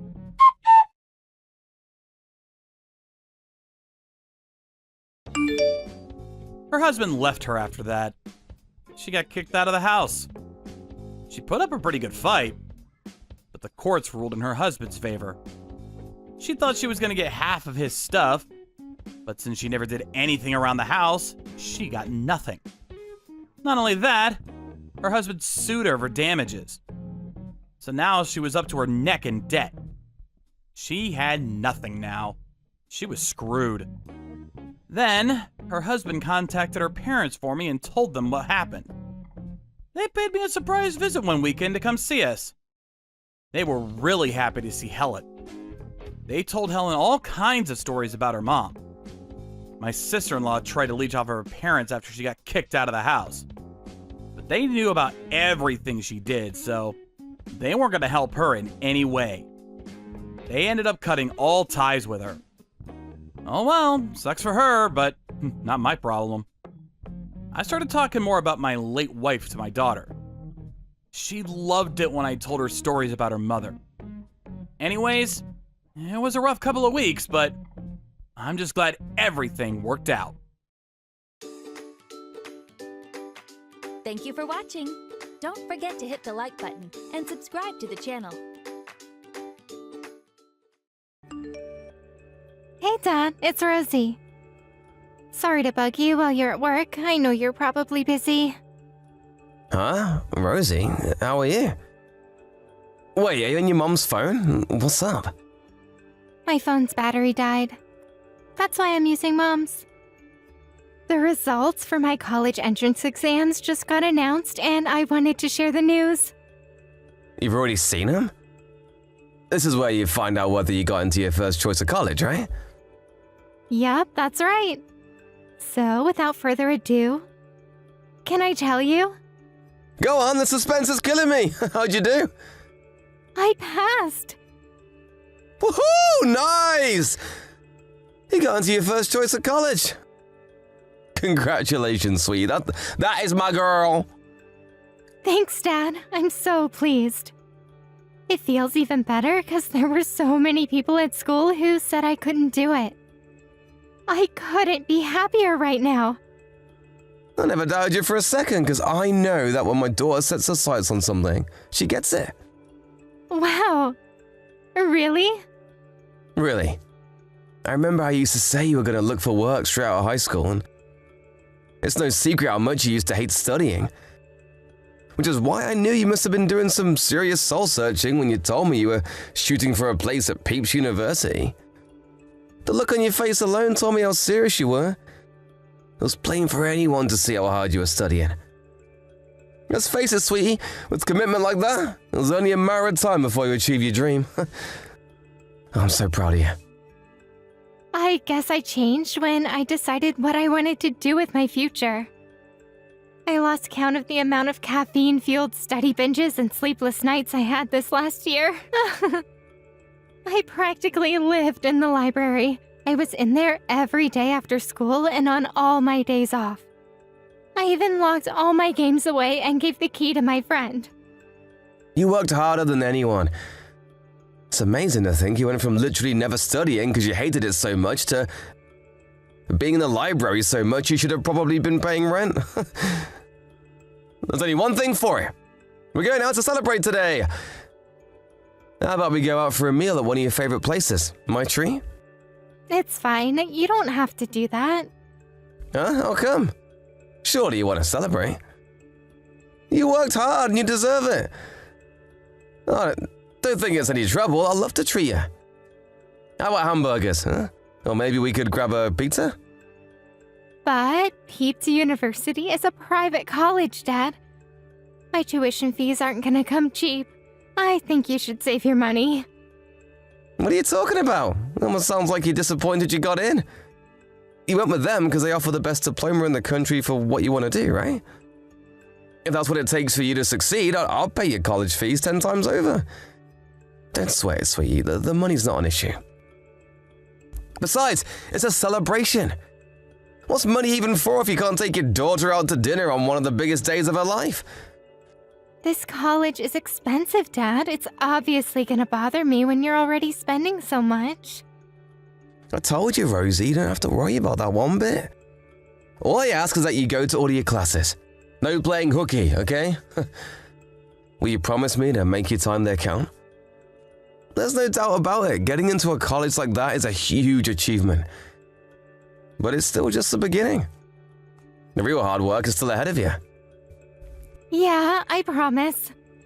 I'll study twice as hard as everyone else. I'll get the highest grades in the whole college. You just wait. That's the spirit. That's what I needed to hear. You really did work hard to get here. Well done, Rosie. Okay then, it's settled. We're going out to celebrate tonight. Tell your mum when we've decided which restaurant you want to go to, okay? Got it. Thanks, Dad. Hey, Billy. How's work going? Sorry she kept you talking so long. I know you're busy with work. I hope she wasn't interrupting you. It's cool, I wasn't doing anything. Took a late lunch break today. I was waiting to hear about her results. I couldn't focus on my work knowing today was the day. I guess it's okay then. I did tell her to tell you about her results over the phone, but I think she did it over message because she was embarrassed. Can you believe her? Imagine announcing such good news over text. Huh? Text is fine, really. If we did it over the phone, hearing the happiness in her voice would probably make me burst into tears. But I'm sat in the work cafeteria, so it would have been a disaster. My street cred would never recover. Are you really that pleased? Of course I am. How could I not be? Rosie's never worked this hard for anything in her life, and not only that, but she just got into one of the most prestigious colleges in the country. She went from hating studying to practically living in the library and taking some supplementary classes than anyone else in the school. She works so hard it almost brings a tear to my eye. That just means she really wanted to get into that college. That's all well and good, but the problem is the money. Private college costs an arm and a leg. What's the problem? This is our daughter's future we're talking about. It's not like we can't afford it. It's fine, really. It is not fine. Rosie's an only child. And it's not like we struggle financially. She didn't get into Peeps University by chance or apply half-assedly, because that's where her friends are going. She worked her ass off to get in because she has a clear objective and a vision for the future. It's rare for someone to have that at her age, and it should be cultivated and encouraged. She's done her part, now it's time for us to do ours as her parents. I said it to her, and I'll say it to you, I'd pay her tuition fees 10 times over if it means her realizing her dream. Ugh, I knew you'd be like this. You're so quick to spoil that girl. Have you heard, by the way? She's saying she wants to live on her own now. Wait, what? But her attending from home was one of the conditions of her going to Peeps University. It's not that far from here, is it? I thought she was going to take the bus. Yes, that was the plan. But now she's defying us and saying she wants to move out and live on her own. I see. This isn't what she promised us. She knows she could easily make it from home, but now she says she's having second thoughts. She said she wants to live in the college dorm. They have dorms? Actually, it's probably cheaper than a regular apartment, right? Maybe it's not such a big deal after all. But is she going to be alright living with a bunch of other students? She's never done anything like that before. Her argument is that the dorms are on campus, so she'll be able to stay at the college library as late as she wants. And that it'll be easier to make friends that way. That's why she wants to move out and live on campus. Yeah, it'd be good for her to hang out with her friends. I never did it myself, but I always thought living in the college dorms looked like a whole lot of fun. Student life is stressful, and maybe being in that environment would be more conducive to maintaining a study routine. Now I think about it, I guess living here with us could make her feel kinda isolated. But do you really think it's acceptable for her to break the promise she made to us when she applied? Because I don't. Doing a 180 on us like this after getting her results is unfair. You do have a point, she's not a kid anymore. She should know that her word is more important and take responsibility for what she says. Do you think it's because she's an only child? The reason she ended up so selfish? Remember the time she pestered us for piano lessons and then did everything she could to get out of practicing? What a waste of money that was. I'm just worried she'll do the same thing again. Yeah, that was unfortunate. I'm not saying it's a bad thing to invest money in your children, but we have to use our heads because it stops being an investment if she doesn't take it seriously and lets the money go to waste. If we do this, it'll be the most we've ever spent on her. First we have the tuition fees, then her rent, then her living costs. Sure, we might not be struggling financially right now, but we could be one day if we're not careful. We can't afford to waste any more money. I get where you're coming from, but she was a different person back then. Surely you can see that. I think we should have faith in her and see what happens. You gotta admit, she worked her ass off this past year. I think you should consider the college dorm thing.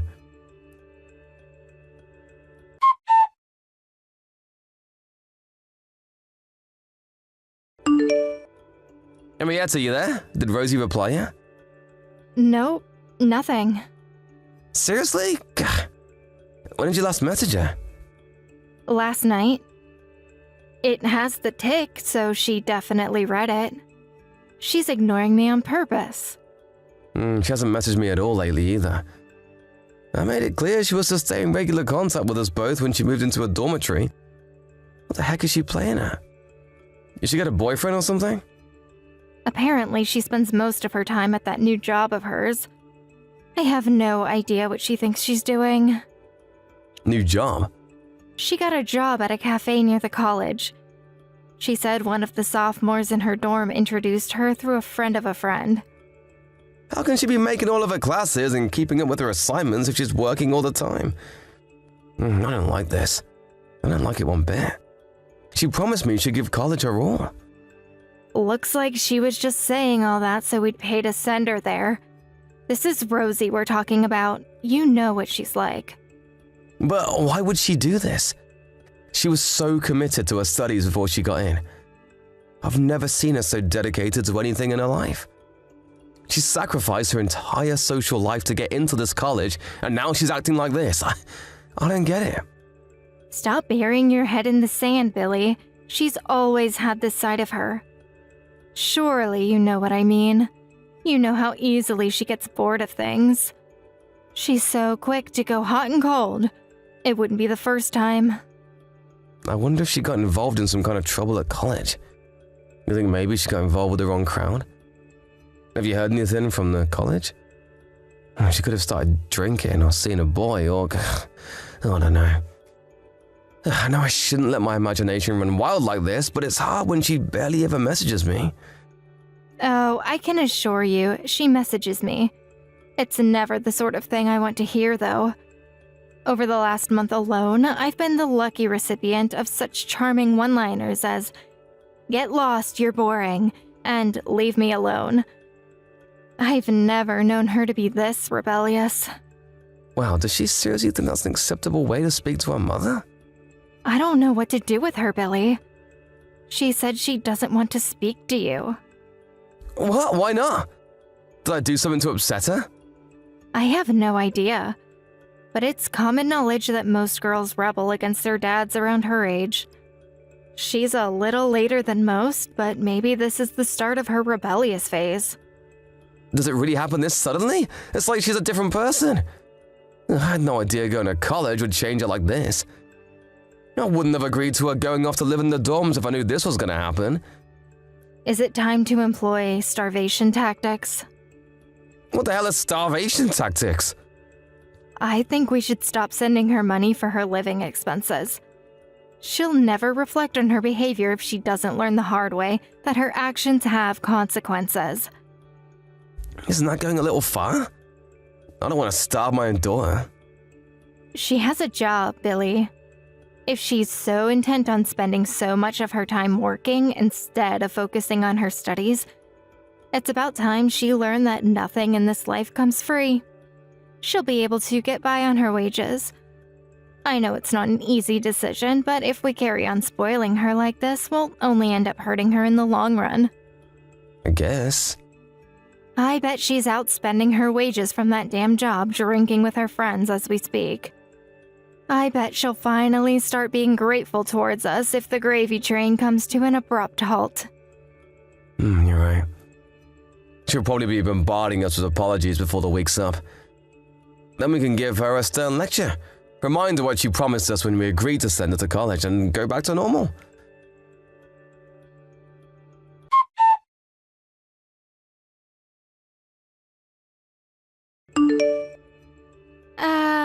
Hello? Why did you stop sending my allowance? I'm struggling so much right now you wouldn't believe. Dad, please help me. I can't afford to live. I'm gonna have to drop out of college at this rate. I worked so hard to get here. I'm not even gonna make it to my second year if things carry on this way. Why are you punishing me like this? Did I do something to upset you? I can't even tag along with my friends when they go out for food together. I'm buying the cheapest stuff I can from the supermarket, and I can barely even afford to feed myself. What are you talking about? You're the one who left home because you wanted to go live in the college dorm. I don't send money to daughters who don't keep their promises. I left home because I wanted to... What? That's not true. You're the one who kicked me out. What are you even saying? You decided you wanted to move out to live on campus and broke your promise to us about staying at home as soon as your entrance exam results came in. Then when you left, you stopped messaging us. You're the one who's in the wrong here, Rosie. I never said I wanted to live on campus. You kicked me out and I had no choice. And what are you talking about? I stopped messaging you guys. That's not true at all. I message Mom all the time. But you told her to stop speaking to me, didn't you? Huh? Wait a second, I have absolutely no idea what you're talking about. Why would I kick you out? The initial plan was for you to go to college from home, remember? I never told Mom to stop speaking to you at all. What the hell? That's what she told me. I thought you hated me. Hate you? You're my daughter, Rosie. I could never hate you. I was worried sick because you stopped messaging me. I did stop sending you monthly allowance recently, but that was only to teach you a lesson for breaking your promises to us. We thought you stopped taking your studies seriously. I was ready to start sending the money again the moment you apologized. Recently, but you haven't been sending me any money for months now. I had no choice but to get by on what little I make from my part-time cafe job. What? It didn't take me very far, though. Before long, I had to up my hours there to cover my living costs, which means I haven't been able to keep up with my studies for months. And I'm so stressed I can't take it anymore. That's why I'm messaging you now.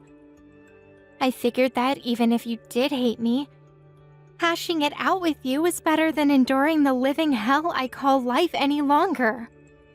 None of this makes any sense. This is completely different to what your mom told me. Firstly, let me make one thing crystal clear. I never kicked you out of the house. Secondly, I only stopped sending your allowance at the start of this month. So, I don't know what you mean when you say you haven't been getting it for months. Your mom was in charge of sending it before. And she said you'd been getting it as normal before we decided to stop it. Wait a second. What's going on here? Does this mean Mom is lying? But why would she?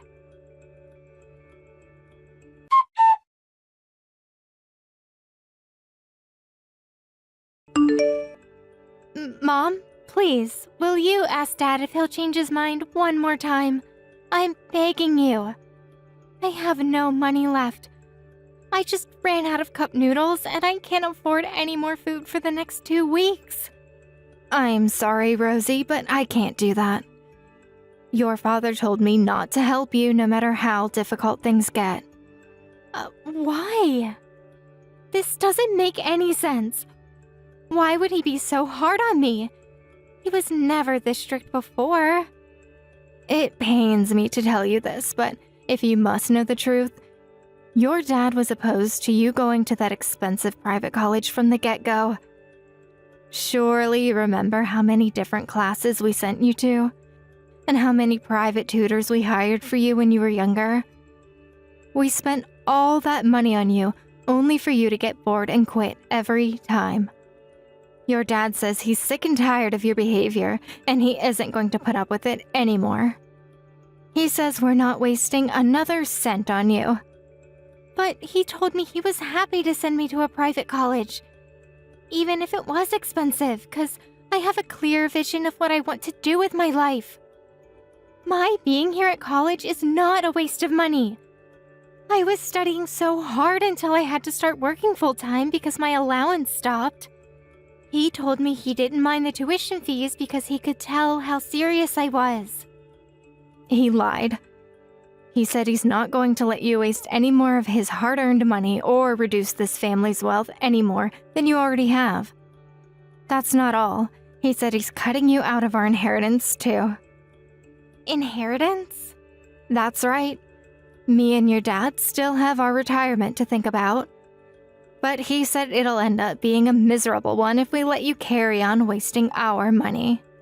What the hell are you talking about? I never said any of that. Huh? This is Rosie I'm talking to, isn't it? What's gotten into you, young lady? It's me. Well, when did I say I was cutting Rosie out of our inheritance? Go on, I'm waiting. The only one who's obsessed with clinging on to as much of our money as possible is you.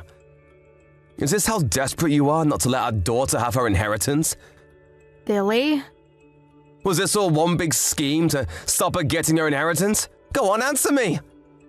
You were trying to drive a wedge between me and my daughter, weren't you? Why are you using her phone? Or rather, how? Are you with her right now? I just met her for a chat. She messaged me earlier. For some reason, she seemed to be under the impression that I kicked her out of the house. I was so surprised my jaw almost hit the floor. You wouldn't happen to know anything about this, would you, Henrietta? What did she say to you? You told her I hated her and didn't want to speak to her, didn't you? This is nothing like the story you told me. What the hell do you think you're playing at? Nothing. There must be some kind of misunderstanding. You can say that again. And whose fault is that we were misunderstood? Huh, Henrietta? Huh? Rosie was so poor, she was forced to live off a single packet of cup noodles per day. And barely had time to make her classes because she was working so much. I just met her again for the first time in months, and I hardly recognize her. She must have dropped over 20 pounds. How could you do this to our daughter? How would you even sleep at night? I was just trying to stop her wasting our money, that's all. I thought if she learned a hard lesson or two, she'd stop and we could go back to normal. I was gonna start sending the money again, I swear. We spent so much on her, but she never showed us so much as an ounce of gratitude. I wanted her to learn the meaning of money the hard way. And I wanted her to know how difficult life can be when you don't have any. Of course you spent a lot of money on her. She's our daughter, goddammit! Did you think raising a kid was gonna be cheap?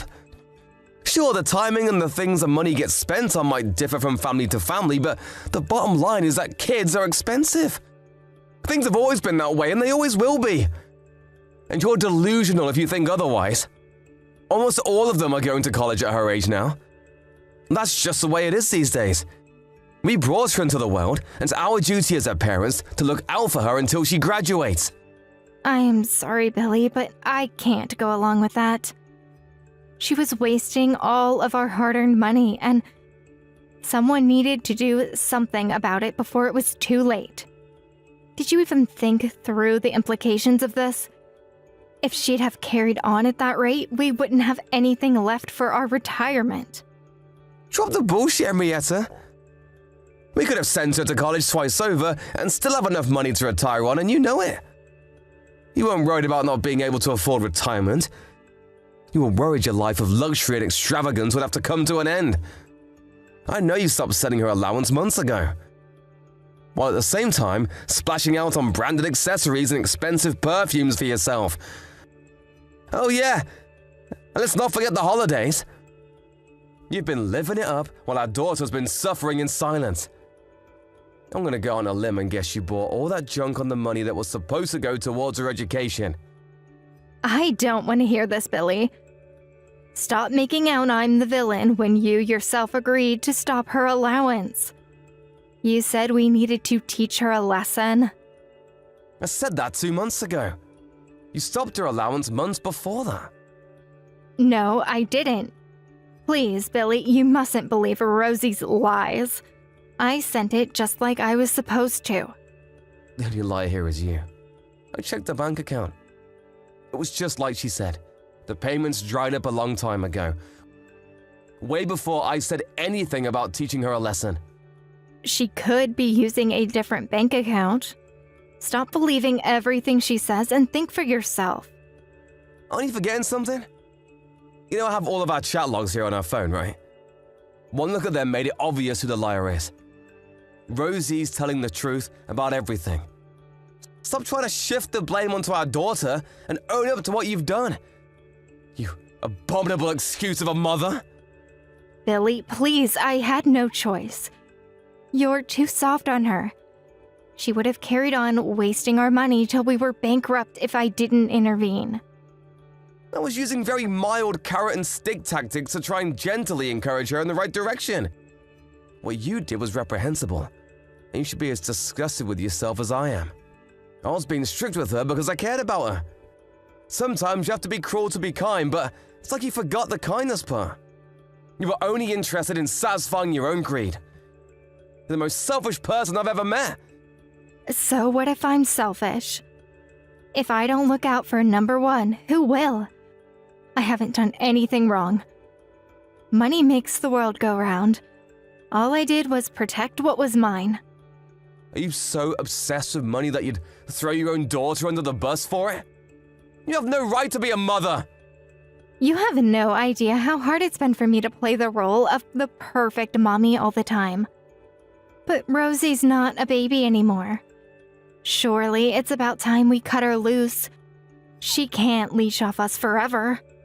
How's she supposed to learn the skills she needs to get by in life if she does nothing but rely on mommy and daddy? It's standard practice for parents to look out for kids until they graduate college and land their first proper job. You know that, right? Your attitude towards our daughter is sickening. You know what? I don't even see any point in talking to you. Because all you do is twist everything to fit your shallow, materialistic worldview. I think our marriage is just about over. No. Wait, why would you say that? I'd say that because I want you to get the hell out of this house. I'll never be able to forgive myself if I didn't make you take responsibility for what you did to Rosie, and most likely, neither would she. Her allowance payments will start again immediately. Don't you think you're overreacting a little by kicking me out? Me and Rosie have both had it with you. We're beyond livid. We couldn't be more disappointed in you.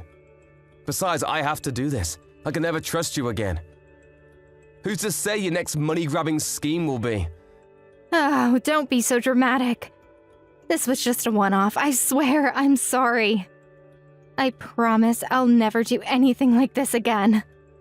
When we divorce, you probably won't even be in with a shot at getting half my stuff once a judge finds out about what you did to our daughter. And you know what? I couldn't be happier about that. You don't deserve a thing. I'm not divorcing. I won't. No way. Absolutely not. Sorry, sweet cheeks, but I got news for you. My family are the only people who are allowed to spend my hard-earned money. You're not part of my family anymore. I probably wouldn't even be able to afford to retire with you around blowing my money on frivolous, overpriced branded junk. Hurry up and disappear from my life forever. You're not going to waste any more of my hard-earned money than you already have.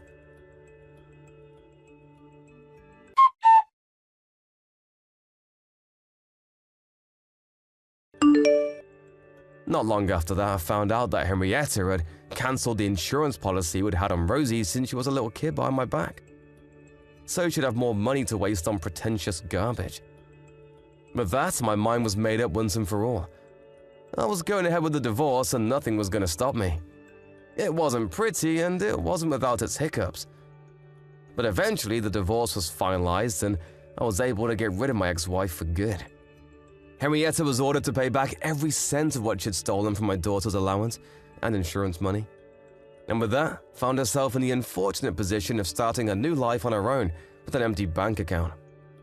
She did her fair share of complaining when she left the house, but when I told her to shut up and give me my money, she burst into tears. The once energetic, defiant Henrietta was now nothing but a crumpled, tear-stained mess on the floor. The irony of her telling Rosie to stop over-relying on us and stand on her own 2 feet while simultaneously living a life of luxury, extravagance on my hard-earned money is not lost on me. I doubt she can see it though. Some people are so lacking in self-awareness that it'd be funny if it wasn't so frightening.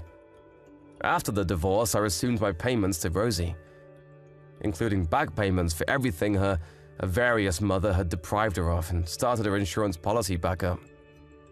The oppressive weight of a mother's greed has been lifted from her shoulders, and she's back to her bubbly old self. With Henrietta out of the picture, she was finally able to reduce her hours at the cafe and start focusing on her college studies again. Now she sends me daily reports on her study marathons in the college library. And I couldn't be more relieved to see her back on track. My daughter's as tough and resilient as they come. I'm always going to be there to watch over her, and I'll be there for her through thick and thin. With determination as strong as hers, I just know that one day she'll achieve her dream. Thank you for watching. Don't forget to hit the like button and subscribe to the channel. Olivia! Fix me up a few changes of clothes and put them in my suitcase for me pronto. The boss is sending me out on a business trip tomorrow on short notice. Henry, it's Saturday tomorrow. Aren't business trips usually during a week?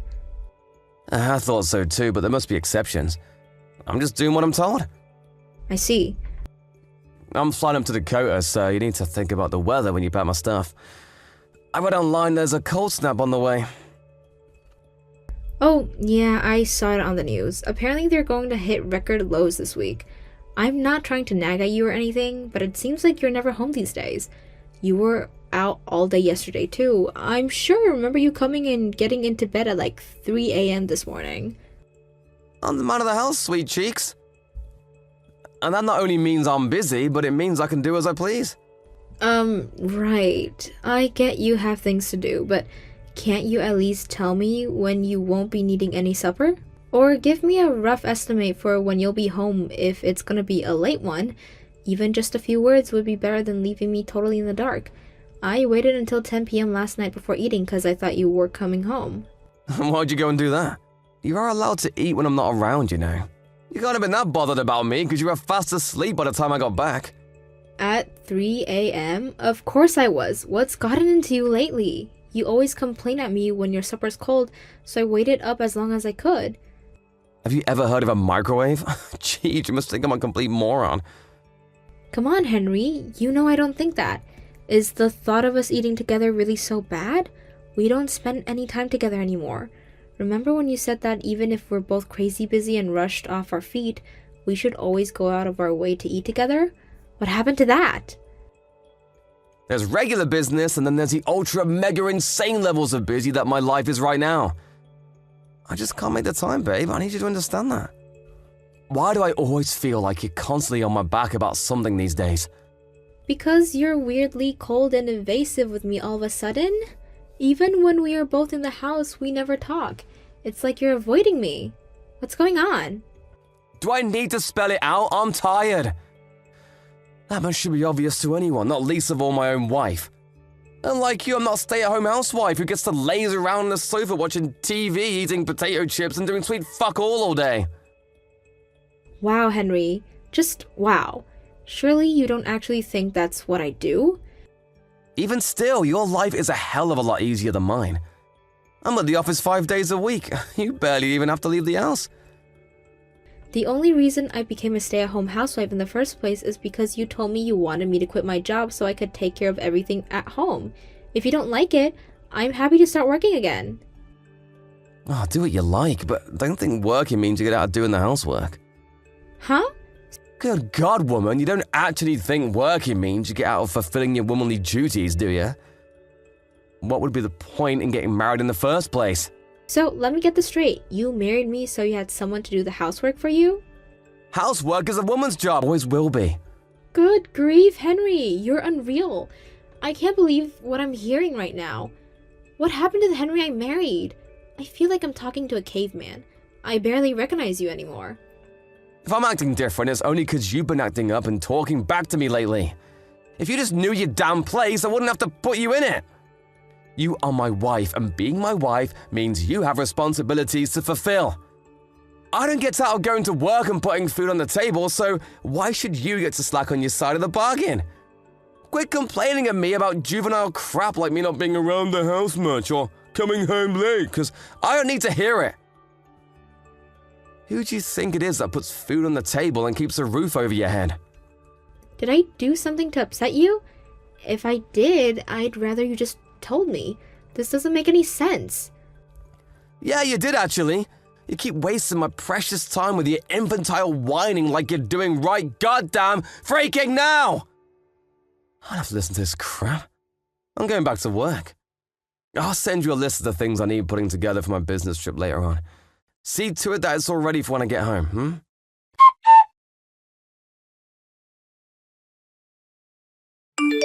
Hey, where's my supper? I see you're as lovely and charming as ever. I told you I was heading out to my folks' place today. It's my friend's wedding day. I'm going with my family. You think I give a single, solitary heck about what's going on in your life? I come home early for a change, and this is how you repay me? You knew I wasn't going to be home today. I told you about my friend's wedding ages ago. You must live on another planet if you think I have time to remember every last tiny detail of your schedule.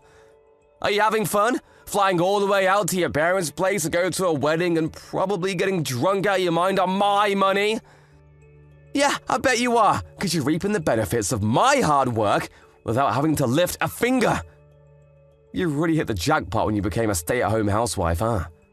So what are you saying? I have to stay home 24/7? Stay-at-home housewife, the clue's in the name, bitch. Who puts the food on the table? Answer me now! Oh my god, Henry, stop it. Stop talking to me like this. You act like I laze around the house all day doing nothing. But it's not true. I'm really busy too, you know. We discussed this before. I made it plenty clear how much harder my life is than yours. So you better not be trying to compare us again. Because I swear, if you are, I'm gonna lose my shit. I work full-time. You laze around at home drinking wine and gossiping on the phone with your girlfriends. Are you so brain dead that I gotta spell it out again? Me and you are not the same. I got a part-time job. Excuse me? This is the first I've heard of it. It's not a problem as long as I stay on top of the housework. That's what you said before, isn't it? I guess I did. You should know this means I'll have to cut your monthly living allowance now, though. What? Why? Surely you're not this dumb. If you're working part-time, why do you need my money? You can get by on your own now. But let me make one thing clear. Part-time job or not, a housewife is a housewife. Don't think for 1 second that me and you are equals just because you got a poxy part-time job. What do you want from me? I have no idea what it'll take to make you happy. You never used to be like this. It's like you're a different person. You were kind, sweet, thoughtful, and caring. Who stole my Henry, and why did he get replaced with this total jerk? You wash your mouth, bitch! The only one who changed here is you!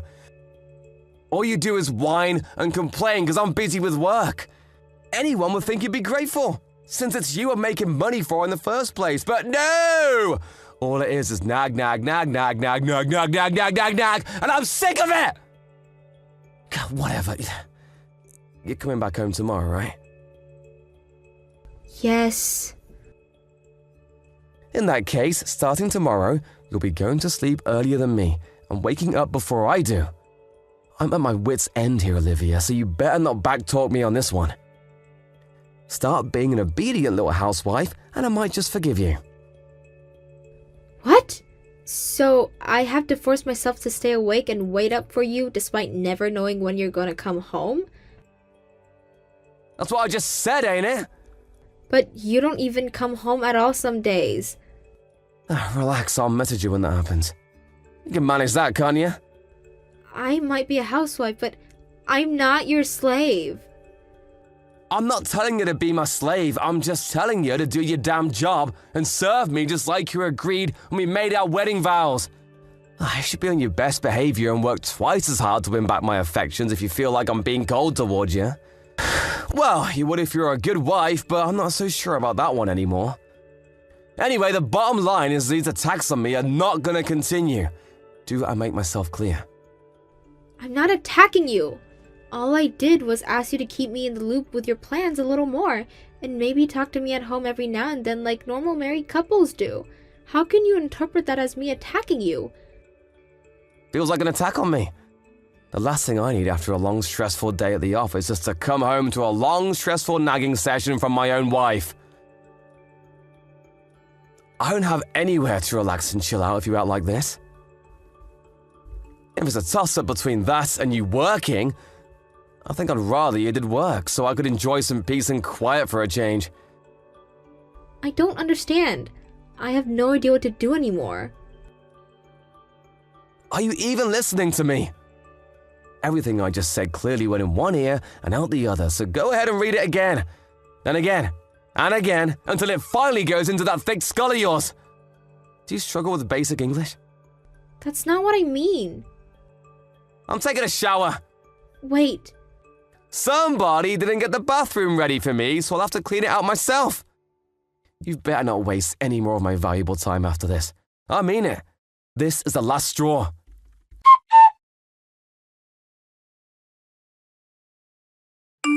Henry, we need to talk. You think you can come home early tonight? Nope. Okay. When should I stay awake until? Until I get home and go to sleep. Yes, but I'm asking when that will be. You think I know that? I'm not staying out tonight, so I'll be home eventually. I've done everything you told me to these last 2 weeks. Never so much as uttering a complaint. Barely even saying a word. I was told at every turn. Went to sleep after you, woke up before you did. I don't mind getting up early to make you breakfast because I can see the logic in that. But there's no reason for me to force myself to stay awake until you go to sleep, is there? No reason? Of course there are reasons. You have to prepare my food and clean out the shower. Are you incapable of doing those things yourself? You can't seriously be telling me to do a woman's job. This is tyranny, Henry. Plain and simple. Are you even aware of how much this insanity has escalated lately? You've gone way off the deep end, and it's terrifying me. I bet there are actual slave drivers who are less domineering than you. You're just trying to make me suffer, aren't you? What? Jeez, woman, you speak like I have some kind of personality disorder. What would be the point in that? Only you can answer that. Can't you see this is the problem? Exactly what you're doing right now. The fact that you think it's acceptable to talk back to me in the first place is your fatal mistake. If you dare talk back to me ever again, we're getting a divorce. Divorce, huh? Wait a sec. Is the reason you're doing this because you want me to divorce you? What, are you nuts? The reason I want a divorce is because you drive me up the goddamn wall with your shenanigans. I'm so sick and tired of you. It's almost hard to express with words.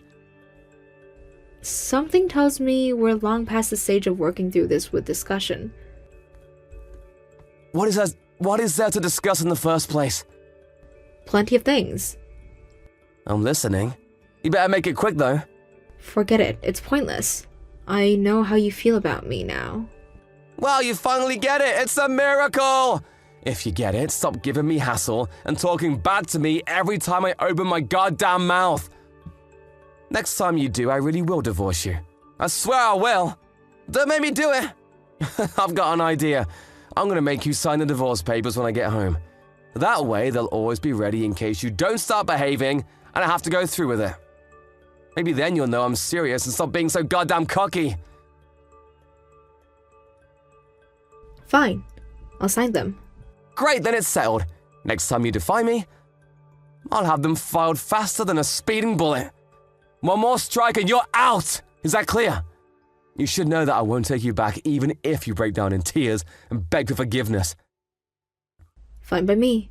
When that time comes, I'll just do what I have to do.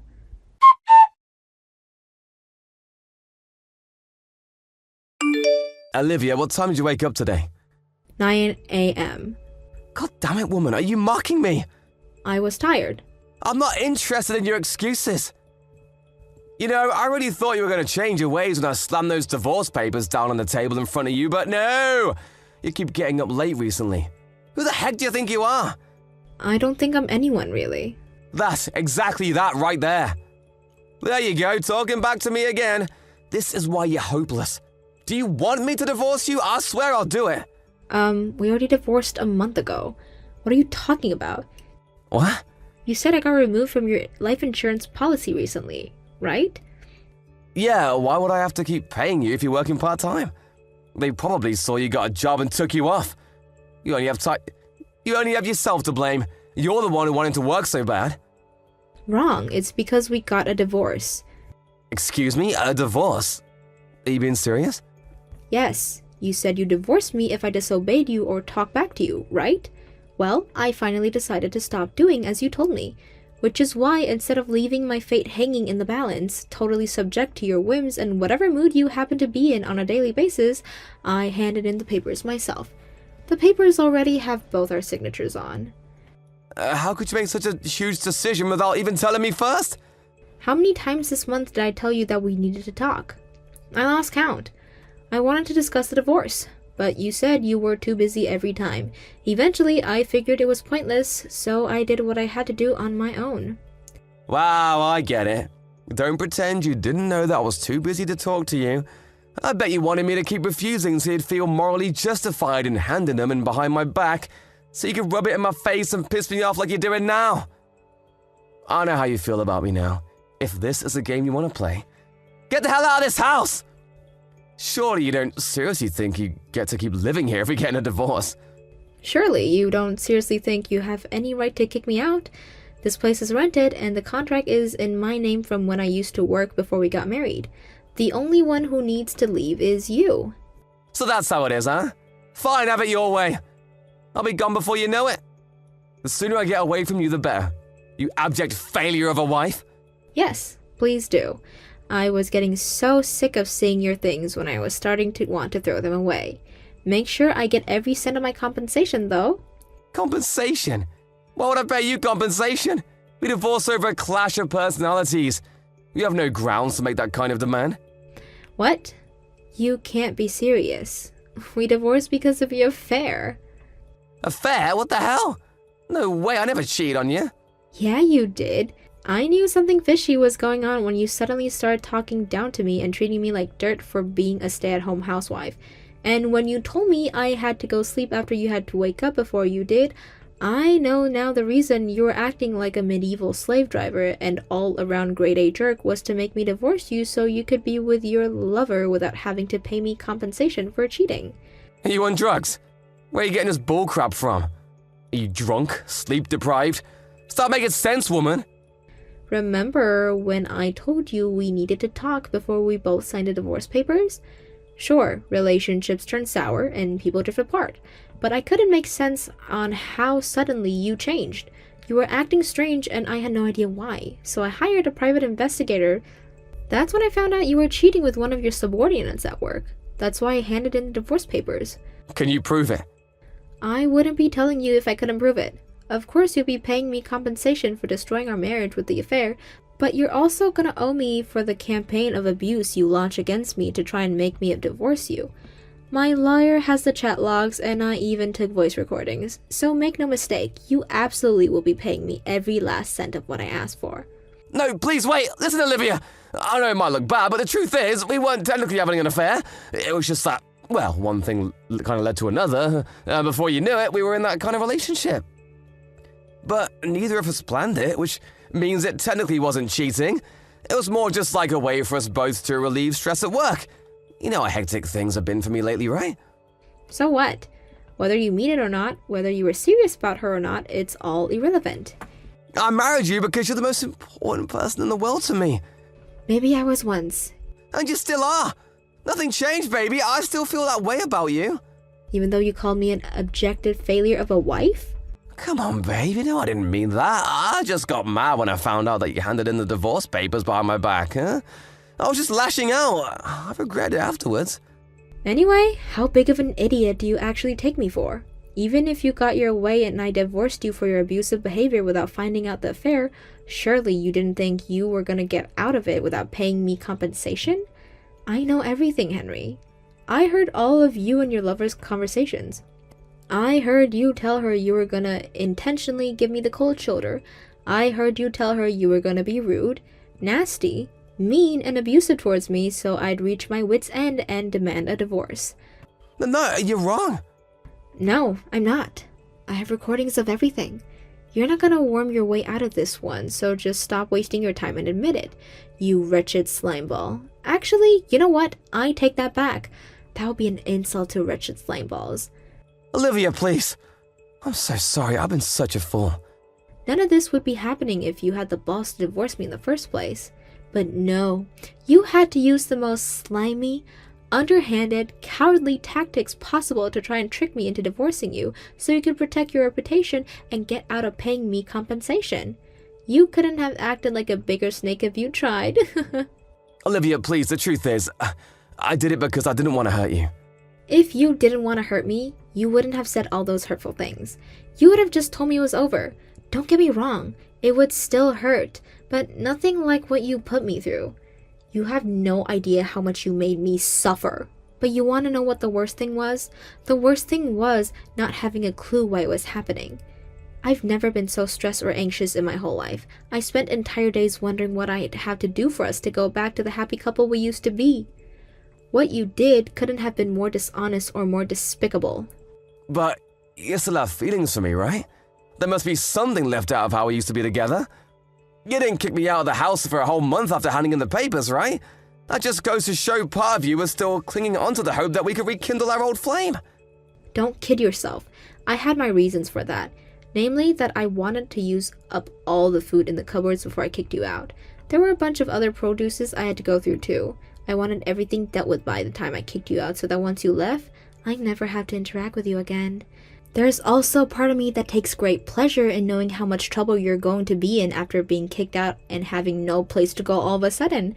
I could have given you a heads up, but where's the fun in that? But what about the housework? You did it like always, so I'd have a nice tidy house to come home to after work. What's that if not love? Sure, I've been keeping the house tidy, but I haven't been taking care of your stuff. I just sprayed your sweaty work clothes with deodorant. Didn't you notice all the black smudges on your shirt collars? Sure, I carried on making you lunches to take with you, but they were nothing but leftovers. I wanted to get rid of as much stuff as possible before you moved, which included the food you eat. I hate throwing good food away, and I wasn't gonna waste a bunch of food just because we were gonna get our separate ways. Olivia! I'll be home straight away tonight. Let's talk things through, please. I already told you about the divorce, so we have nothing left to talk about. If you have any problems with the compensation specifically, what an enormous amount is it you owe me? You're welcome to discuss it with my lawyer. I left his business card on the table in the living room. I have nothing further to say to you. Not now, not ever, so see to it that everything goes through him from now on. Please, can we just slow down for 1 second? I'm so sorry. I really screwed up, didn't I? I can't tell you how sorry I am, babe. I am so disgusted with myself. You deserve better. I'm so sorry. Let me apologize to you in person. I'm busy. I moved up to a full-time contract at my new job last week. And that's not all. I have a meeting with your lover's parents later to discuss the compensation. No, stop it. Anything but that, please. I gotta say, Henry, I wouldn't want to be you right now. Her parents seem pretty strict. I know how worried you and her were about them finding out their daughter was marrying a divorcee. Which is why you tried to manipulate the whole situation to look as favorable as possible for you. That's why I'm going to see them later today, to make sure they're clear on everything. I think they have a right to know what kind of guy their daughter is getting involved with. It's a shame they're going to have to help out with the compensation, but it doesn't seem like it can be helped. She still lives with them after all. Apparently, she doesn't have nearly enough savings to her name to even make a dent in what she's gonna owe me. Olivia, you don't have to do this. I'm sorry, I mean it. This is all my fault. Please, will you find it in your heart to forgive me? I'll do anything at all. I know it's all your fault, Henry. I don't need you to tell me that. All I want you to do is pay me for my compensation. That's it. I'm sorry. Please, can I have one last chance to talk things through with you? I'm begging you. Just one chance. Just one. I'll do whatever you say. You're in no position to be begging for a chance to talk to me. You wouldn't give me one, remember? Lord knows I asked you enough times. Me and you are strangers now. So how about you do me a favor and stop wasting my precious time with your infantile whining?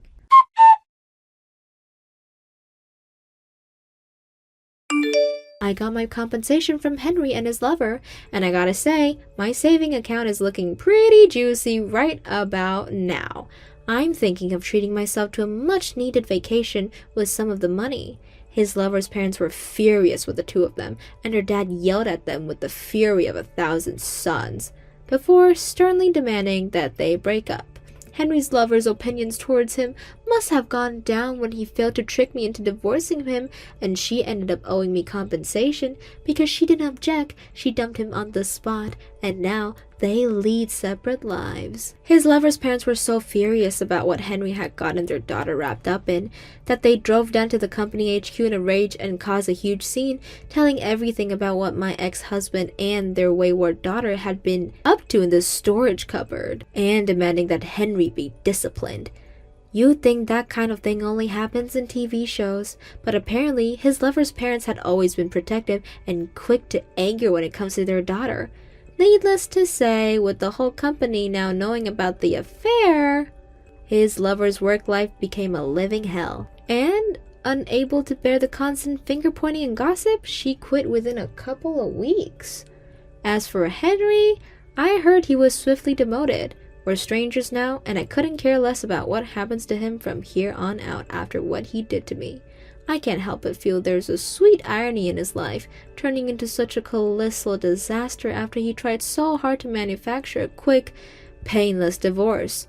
Not knowing when to give up, he bombarded me with a series of desperate apology messages after he got demoted, saying stuff like, "I regret everything, I should have never done what I did." Mutually, not feeling an ounce of regret, I blocked him straight away. I can't tell you how difficult things were for me back then. Relationships troubles are never easy, but it's a whole different ball game altogether when your partner suddenly starts treating you like crap for no apparent reason whatsoever. But when I pulled back the curtain, I saw that he was abusing me for the most pathetic reason imaginable. In that moment, I realized that it was uncertainly that I had been hurting me the most all along. It was like a weight had been lifted off from my shoulders, and strangely enough, I stopped caring altogether, and the divorce became my only priority. Newly single life is a breath of fresh air, and I'm enjoying it a lot. I used to feel down occasionally when I remember the good times between me and Henry, but not anymore. It really is like they say, time heals all wounds. Now, I'm focusing on leading a happy, fulfilling life while letting all memories of my ex-husband fade away and become nothing but distant clouds in the passage of time. I believe that the universe rewards those who work hard, and I'm gonna work as hard as I possibly can to build the life I know I deserve.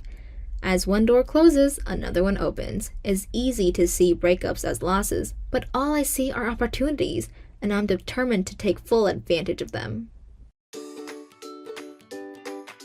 Thank you for watching. Don't forget to hit the like button and subscribe to the channel. Phew. I finally escaped from my dinner break. Hey Gavin, rough day. Would you mind picking up some powdered milk from the store on the way home? What? Me? Yeah, I've been really busy looking after Jake and doing the housework today, so I was hoping you could pick some up. The store's on your usual route anyway, so it'd only take you a few minutes, right? Why can't you do it? To tell you the truth, Jake's been in a rotten mood since he woke up. We went shopping first thing, and he threw a huge tantrum right in the middle of the supermarket. I really don't want to have to go through that again. And you didn't buy it then? You mean you forgot? Yep, sorry. God damn it! Are you telling me you're not even capable of buying powdered milk properly? I'm gonna be exhausted by the time I get off work, Jane. You know I work long shifts. I'm really sorry, honey. I think I was still half asleep when I went out this morning. You serious? You've got some nerve. Are you trying to say you're sleep deprived? You want to try walking a mile in my shoes? Huh? Why would you be sleep deprived? You get at least 8 hours, don't you? 'Cause that little twerp wakes me up crying 3 times an hour.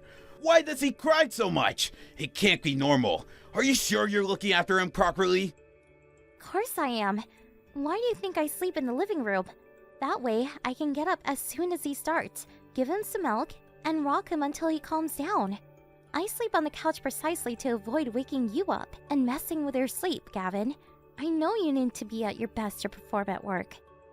Well, it's not working because he's driving me insane. I feel like I don't get a wink of sleep some nights. What's worse, he never stops. You know what? I'm just going to come out and say it. The kid's torturing me. He's a baby, Gavin. Babies cry. If it's that bad, why don't you try wearing earplugs? Why should I have to go to such extreme measures? Why can't you just do something about it? You're his mom, for crying out loud. Moms are supposed to be good at kid stuff. Are you sure you're rocking him properly? I do it just like the midwives taught me. My sister's kid's nothing like Jake when she's at my folks' place. She's quiet as a mouse. Why does our Jake have to be so disrespectful? Oh, come on, Gavin. Disrespectful? He's just a baby. He doesn't wake you up on purpose. He's also not a robot with an off button, unfortunately. Every baby's personality is different. Some cry a lot, some don't. It's really that simple. Well, my mom said I was every parent's dream. She never had to wake up in the night to calm me down. Does he get this from your side of the family? So what if he does? What difference would it make? Jake cries a lot, and that's all there's to it. As long as he's healthy, I'm happy. But I'm telling you, I'm stressed out and sleep deprived because of his crying. I can't go on like this. You need to do something. Look, I'm sorry, Gavin. I'll try harder. I'll do my best to get up even more quickly. Hopefully then, I can calm him down before he wakes you. That's all I wanted to hear. I can't keep tolerating it. It's beyond a joke now. You might be able to take naps in the middle of the day whenever you feel like it, but some of us have to work. Jeez, what kind of life do you think I lead? I can't afford to take naps either. I might not work in an office, but it's not like I don't have a job. At least your job ends. I'm on the clock till my head hits the pillow. I can't even do the housework for 5 minutes without him grumbling about something. Do you really think I have the luxury of taking midday naps? Surely you do some days. Not like me. I have to work every day after he wakes me up with his blubbering every night. Our positions are not the same.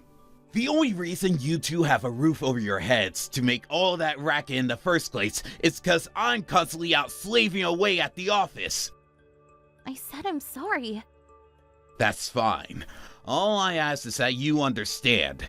Make sure you pay more attention tonight. I won't tolerate being woke up again. I am the man of this house, and my sleep schedule is important. If he starts crying, you're going to leap off that sofa faster than Usain Bolt and calm him down pronto. What would you do if I collapsed with sleep deprivation-induced exhaustion? The family would be finished. Finished, I tell you. Right. All right, I'm gonna take a nap. Go buy the powdered milk yourself.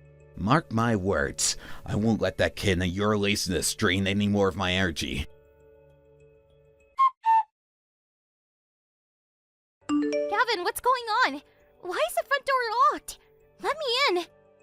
You shut your goddamn mouth! I want you out of this apartment! You can't be outside in the hallway either. Jake's crying will echo even louder than it did in his bedroom.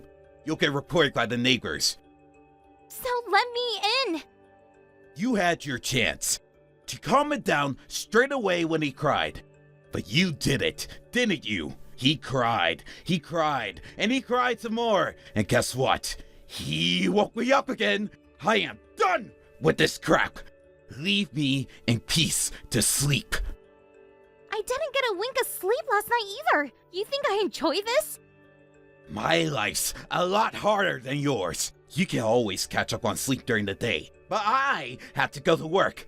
A bad night's sleep is practically a death sentence for me. Dragging myself out to the office every day was exhausting enough before we had the demon brat. But now I'm reaching levels of exhaustion previously unimagined. Oh, well, you do nothing but laze around all day on the sofa. Bad night's sleep? No problem. 3-hour nap. I should start calling you Snorlax. I do nothing but laze around on the sofa? Oh my god. Gavin, I can't even believe what I'm reading here.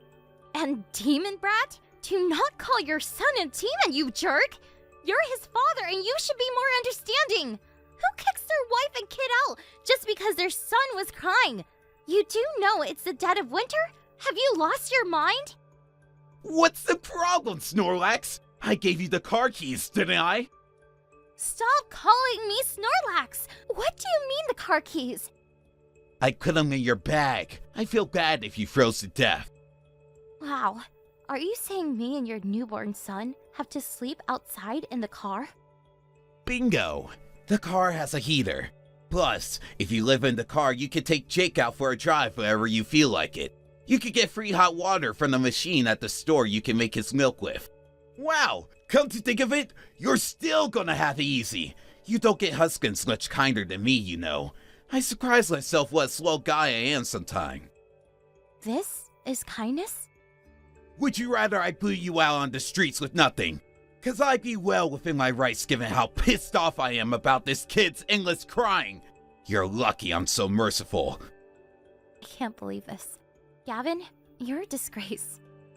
Watch your mouth, bitch! You do not talk to the man of the house like that. Anyway, you're one to talk. You let that kid cry all night despite knowing full well how exhausted I am. Wah! Wah! Wah! It's all I freaking hear with you guys around. None of this would be happening if you just did your freaking job and looked after him properly during the day. If a kid cries a lot, it's the parent's fault. But you're his parent, too. Sure I am, but you're the one who spends the most time with him. It's your fault. Let me guess. 100% my fault? Babies cry. It's just what they do. What else can I say? There's nothing you can do about it when they're his age. Sure, I can calm him down sometimes, but there are times when no matter how much I hold him, no matter how much I feed him, he doesn't stop. Well, learn how to control him. How am I supposed to control a baby? Besides, I look after him and do everything around the house all on my own. Have you ever come back from work to a dirty house? To an unwashed plate? A stain on the floor? The answer is no. Do you know why that is? Because I do everything I possibly can to make sure you come to a nice, clean home where you can put your feet up and relax after work because I know how hard you work. Good job, babe. Want a medal? You're a stay-at-home housewife. Obviously, it's a given that you're going to keep the house clean. It's looking like me bragging about filing a report at work. It is not a given. I have to look after Jake too. Do you know how hard it is to keep on top of everything all on my own?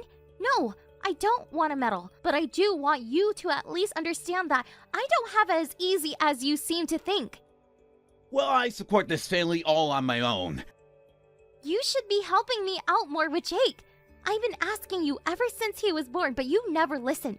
Would it really hurt to spend some time with your son every now and then? I can't. I have a job. Just because you have a job doesn't mean you don't have to spend any time with your son. It's not like I'm asking you to change his diapers or anything. I just wish you would spend more time with him. Aren't you interested in getting to know him at all? I gave up on asking you lately because I thought I was wasting my time. But I can't let go of it. You absolutely should be helping out more with your son. I feel like a single mother. God, would you shut up already? You're so boring. I thought I might be able to finally get some sleep today, but now I'm so riled up it's going to take hours to calm down. You have no idea how much you rustle my jimmies, woman. You're serious about making us sleep in the car, aren't you? If you want to come back inside, you gotta apologize first. When you're on your knees begging for forgiveness on the doorstep, maybe then I'll consider it. I'll pass. I'll sleep in the car. Great. Fill my gas tank up while you're at it. You better not get the leather dirty either. My mom and dad bought us that car to help out with Jake. It was still a gift, and I drive it the most, which makes it my car. I see. You better not wake me up again. I'm switching my phone off. I want you both back in the car where you belong before I get home from work tomorrow evening. I don't want to see you or the demon scrat face again.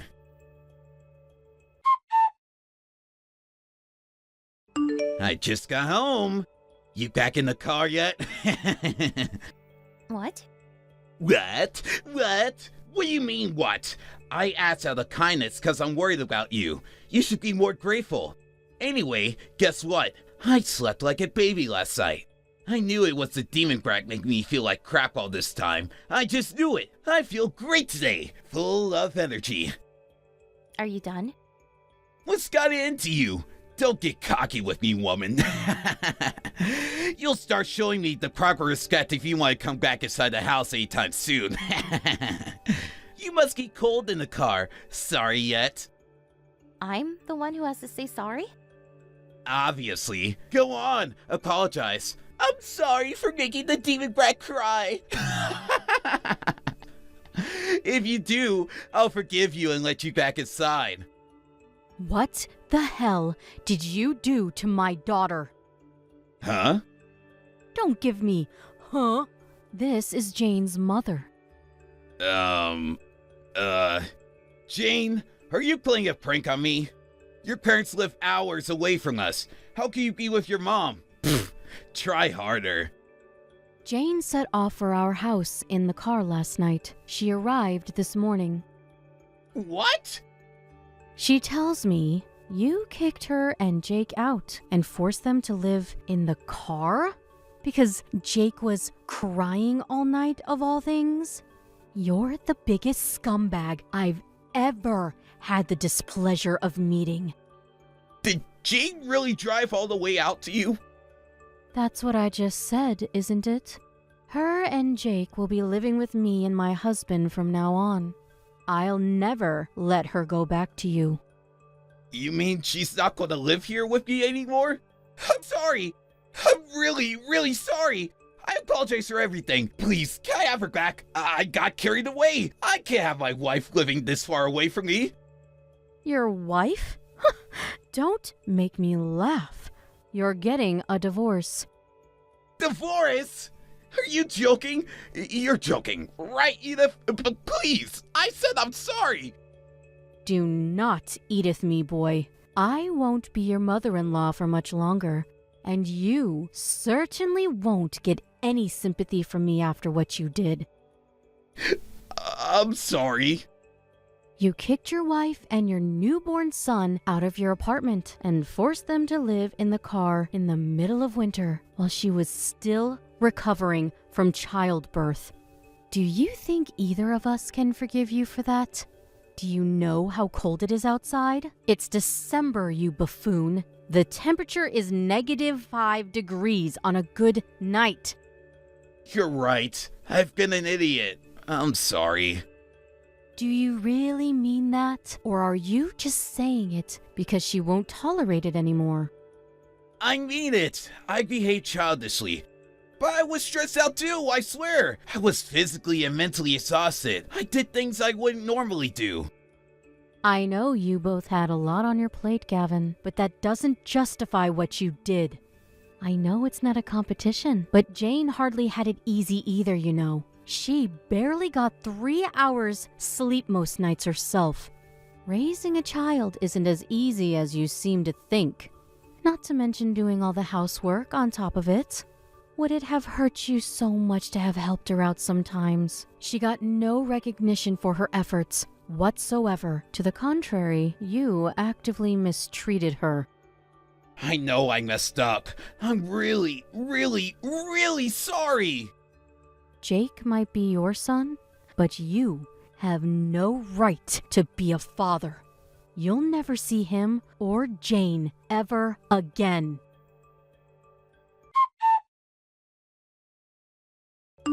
Hey, Jane, how are you? Amazing! I'm a million times happier than I was living with you. I'm really sorry about how I treated you last week, babe. No two ways about it. I was out of line. I've been working real hard for you and Jake this last week. Huh? Am I supposed to know what you're talking about? So I told my mom you said you were divorcing me and took Jake to your mom's. She rushed over to the house immediately to find out why. I figured there was no use trying to hide any of it, so I told her everything. She went crazy at me when she found out what I did to you. I've never been yelled at so hard in my life. Not only that, but she decided she was going to stay at the house to teach me some discipline, which means I got yelled at and ordered to do the chores every day when I got home from work. Wow, really? I see. Your mom did all that for me? She told me I need to learn just how difficult it can be to run a household, and boy did I learn. I understand why what I did was so horrible now, and I'm truly sorry. I mean that from the bottom of my heart. You were working so hard, and all I did was throw it back in your face. Cooking, cleaning, looking after Jake, grocery shopping, taking him to appointments. I had no idea you did so much. I'm glad you finally realized. Does this mean you'll forgive me? Can we just forget about the whole divorce thing? Just because I'm pleased you finally realized I wasn't lounging around on the sofa all day doesn't mean I changed my mind about the divorce. What? Why? I just did the housework for a whole freaking week. Oh, want a medal? No, I just want to know I get it now, baby. I understand. I'll never give you a hard time again. I'll help out around the house. I even decided to try and be more patient when Jake cries at night. I want to change, baby. I'm serious about that. I'm pleased to hear it. I take it you mean you want to change for your next wife? 'Cause I don't want you anymore. Gah, so you're going to go through with the divorce?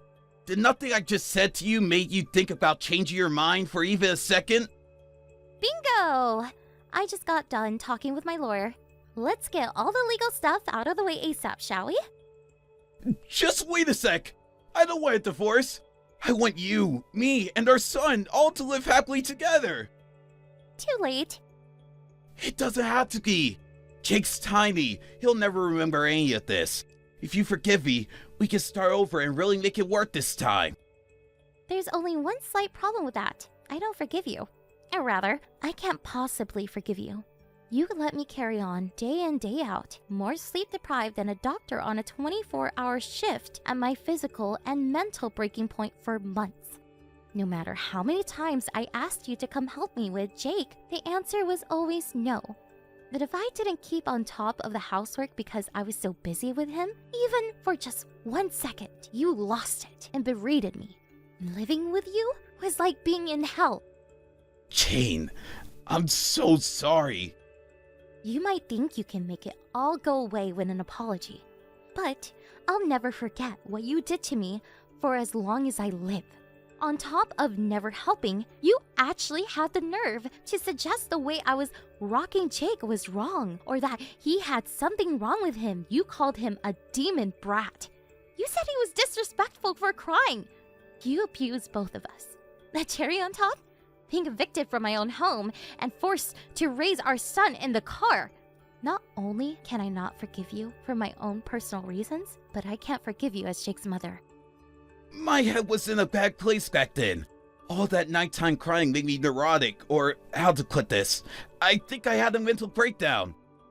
You think I didn't know it was bothering you? I wanted to help. You say you had a mental breakdown, but you still managed to go out drinking with your buddies as normal. Then after I finally managed to get Jake off to sleep, you come back at 2 a.m. drunk out of your mind, singing at the top of your lungs. You're the one disturbing the peace, not him. I know, babe. I've been an idiot. But I'm a changed man now. I swear. Please come home. No chance. Oh yeah, I have some more news for you. You need to be out of the house within a month. Huh? The house belongs to my uncle. Did you forget? The only reason we were able to live there so cheaply was thanks to my family. I didn't know that, babe. But please, you can hardly expect me to find a new place on such short notice. That's why I'm giving you a month. It's in my name, so I could tell you to leave now if I wanted to, and you wouldn't be able to do a thing about it. Are you not listening to me here, babe? I'm really, really, really sorry. It's true what they say. You don't know what you got till it's gone.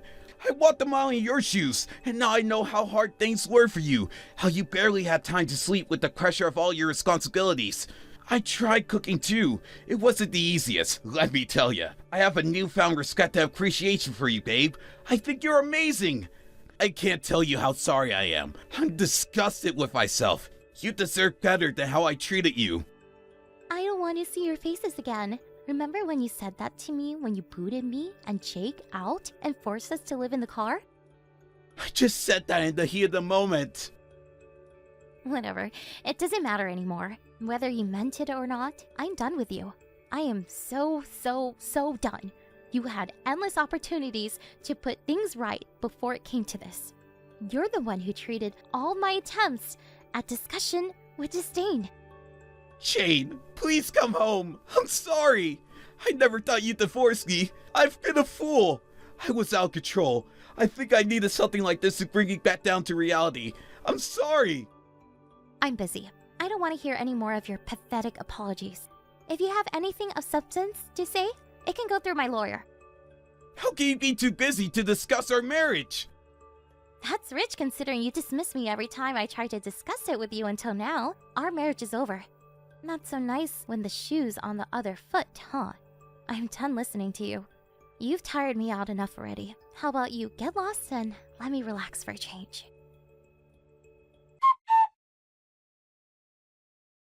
After that, we hashed out the particulars of the divorce through our lawyers. He begged and pleaded with me to reconsider until the last. But his desperate appeals were crushed beneath the weight of the righteous indignations of both of our moms, who, needless to say, were disgusted with him for the way he behaved. Eventually, he signed the divorce papers through gritted teeth.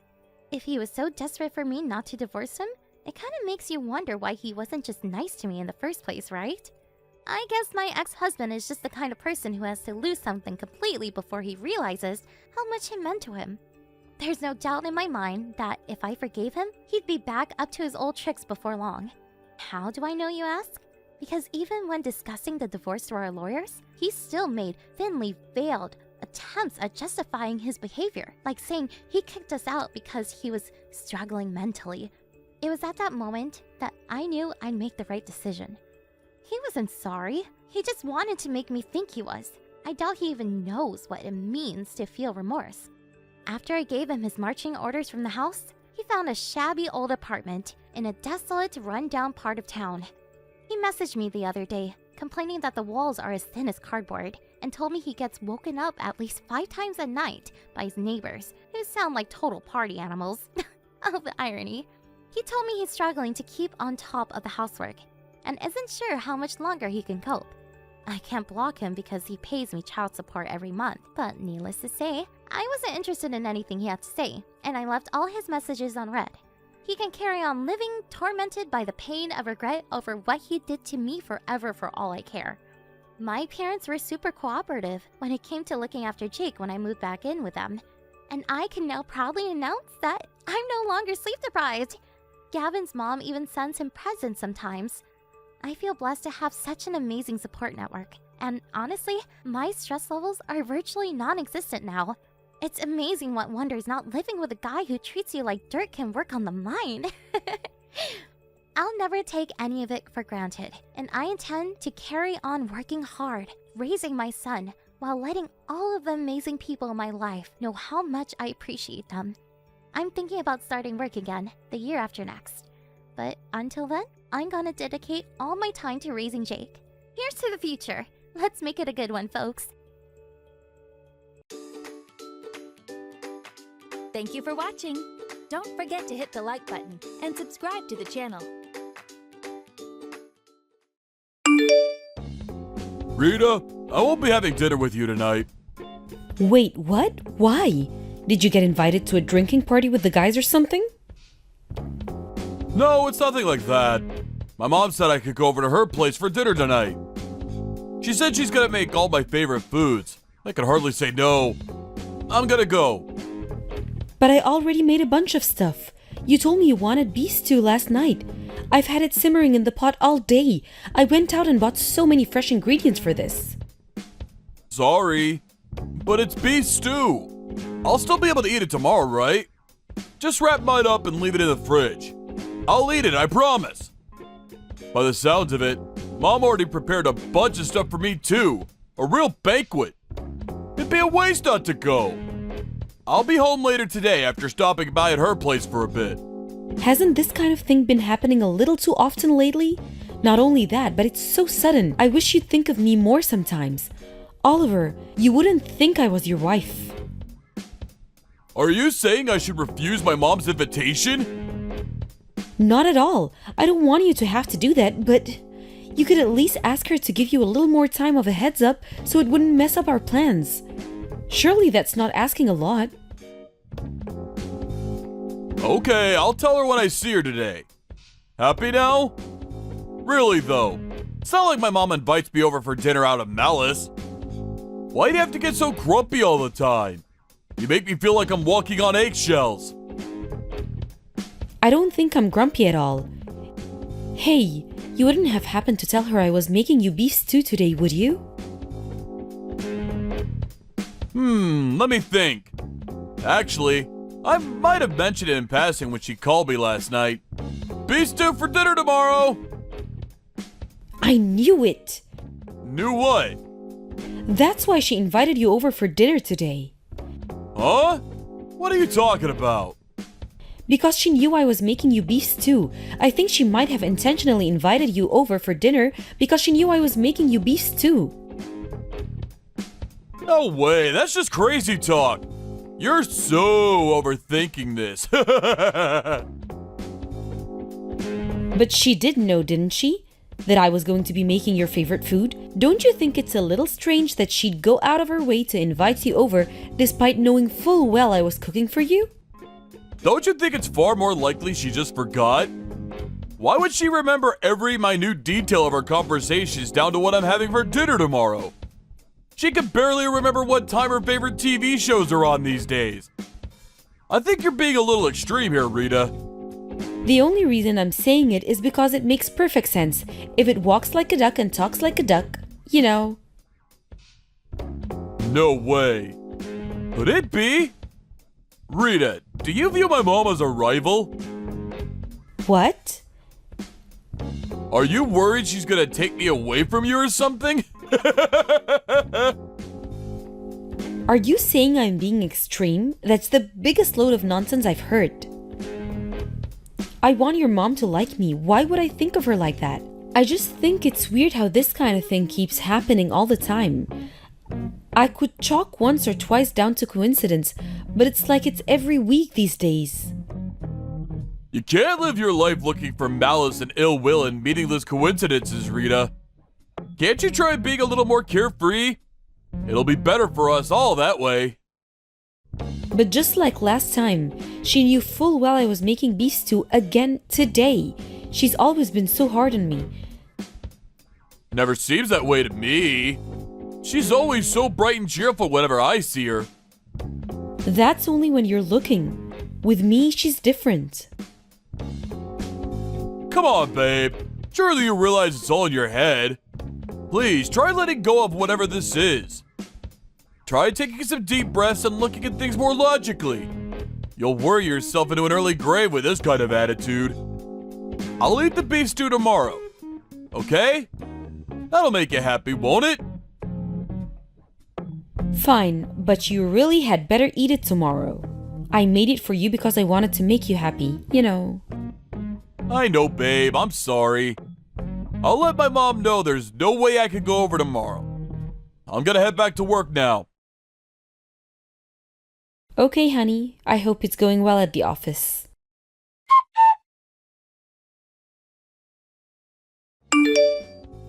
Oliver, I just had a phone call from your mom. She told me about her birthday. Yeah, I heard. She told you she wants you to help out with some things, right? Yes.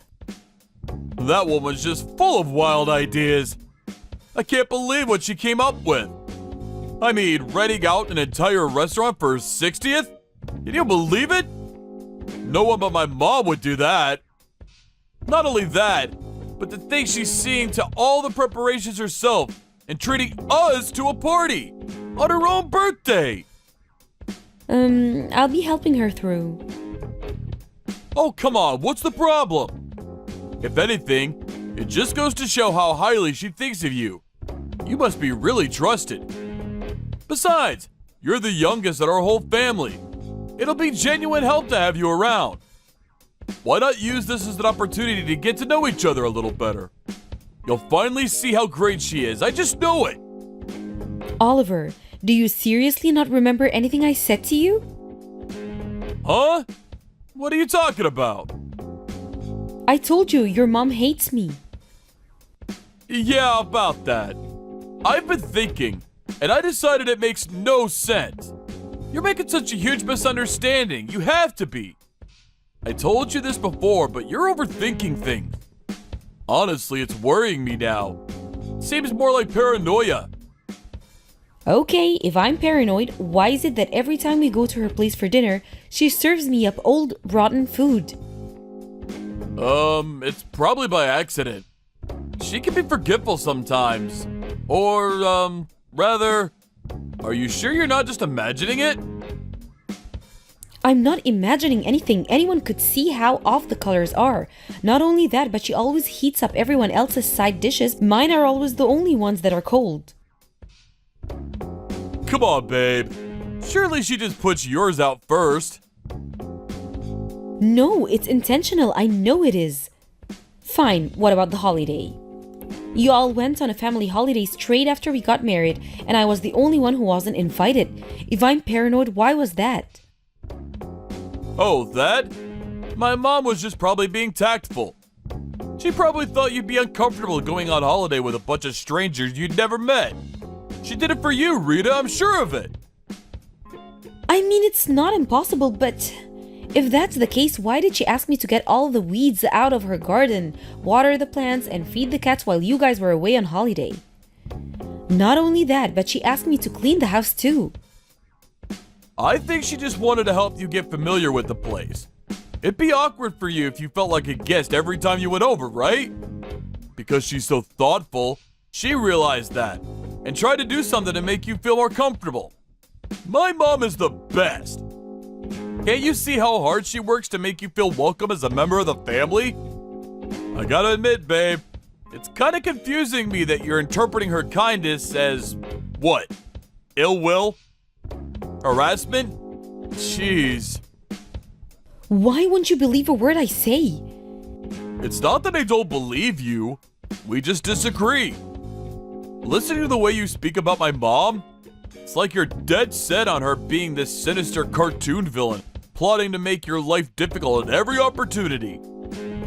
And you're dead set on me being some kind of paranoid neurotic lunatic in the grips of a crazy misunderstanding. Fine. Where's the proof my mom is harassing you? How do you even prove something like that? She only ever says things to me when we're alone. You message each other too, right? Surely if she hates you that much, there must be something suggesting as much in her messages. Is there anything at all? No, we only message each other for essential communications.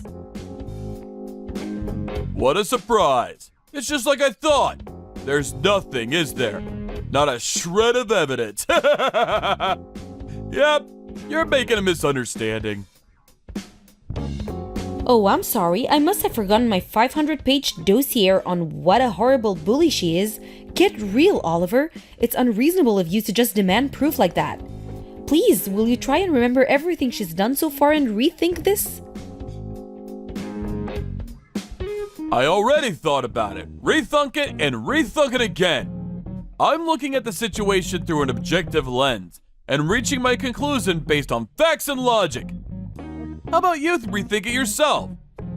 How do you think you constantly bad-mouthing my mom makes me feel? I wish you'd be a little kinder to her. She gave birth to me, you know? She raised me. I've had enough. Fine. What does that mean? Why do you have to lose your temper? Can we just discuss this like adults? I'm not even mad. I've decided I'm just gonna go along with whatever you say. Arguing my case is pointless because you just interrupt everything in favor of your precious mother, who can obviously do nothing wrong. We'll see if you change your tune after I gather some evidence. My God, are you being real right now? Why do you have to make this into such a big deal? Because you won't listen to a word I say. Do you think I don't want me and your mom to get along? I'd love for us to be on good terms. I really would. But sometimes things just aren't possible. I don't expect you to be best pals, but I would at least like it if you didn't make hurtful accusation against her. I know my mom, and I know she's not the kind of person to bully her own daughter-in-law. Well, you don't listen to a word I say either. I feel like I'm talking to a brick wall. I hope you're not going to be in this foul mood when I get home tonight.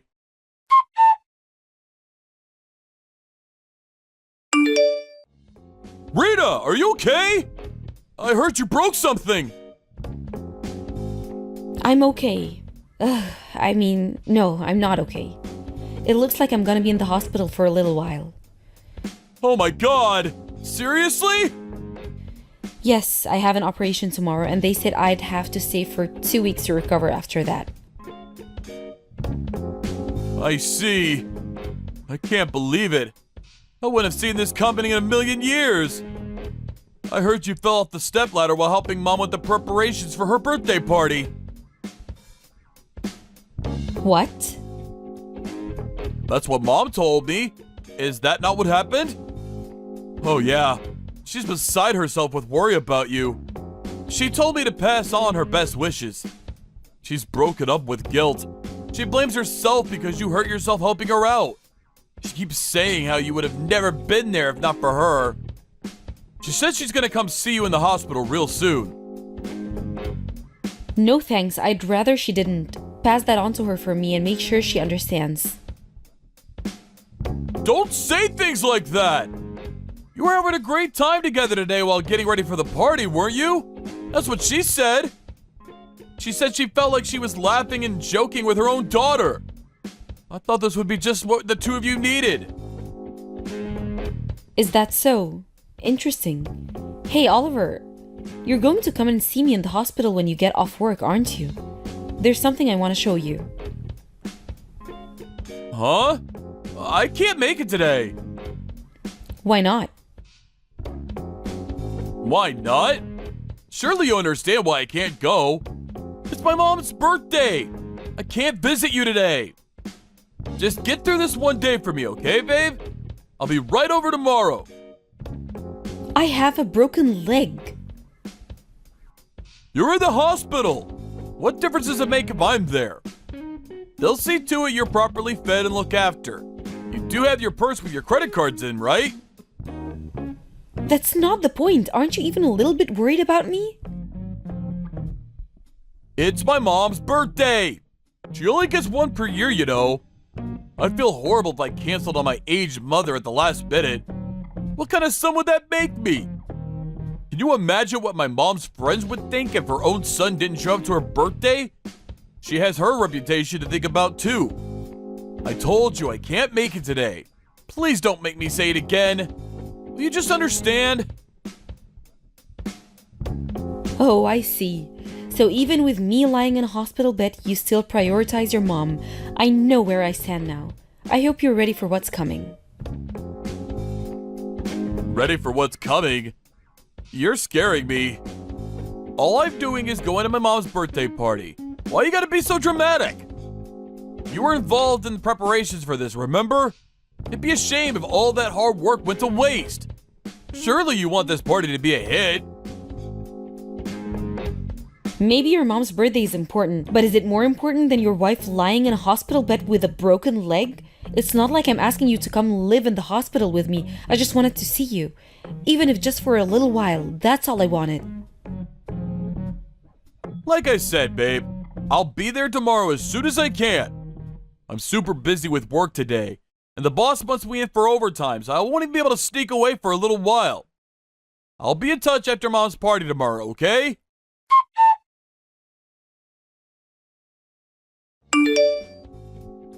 Rita! Divorce? Is this a joke? What's going on? I just found some signed divorce papers in the mailbox. They finally arrived then. Sign them, please. Make sure you talk to a lawyer as soon as possible. You're gonna have all sorts of legal proceedings to think about. Then there's the alimony, so you're probably gonna want to hire a professional for this. Forget the money. I don't care about that.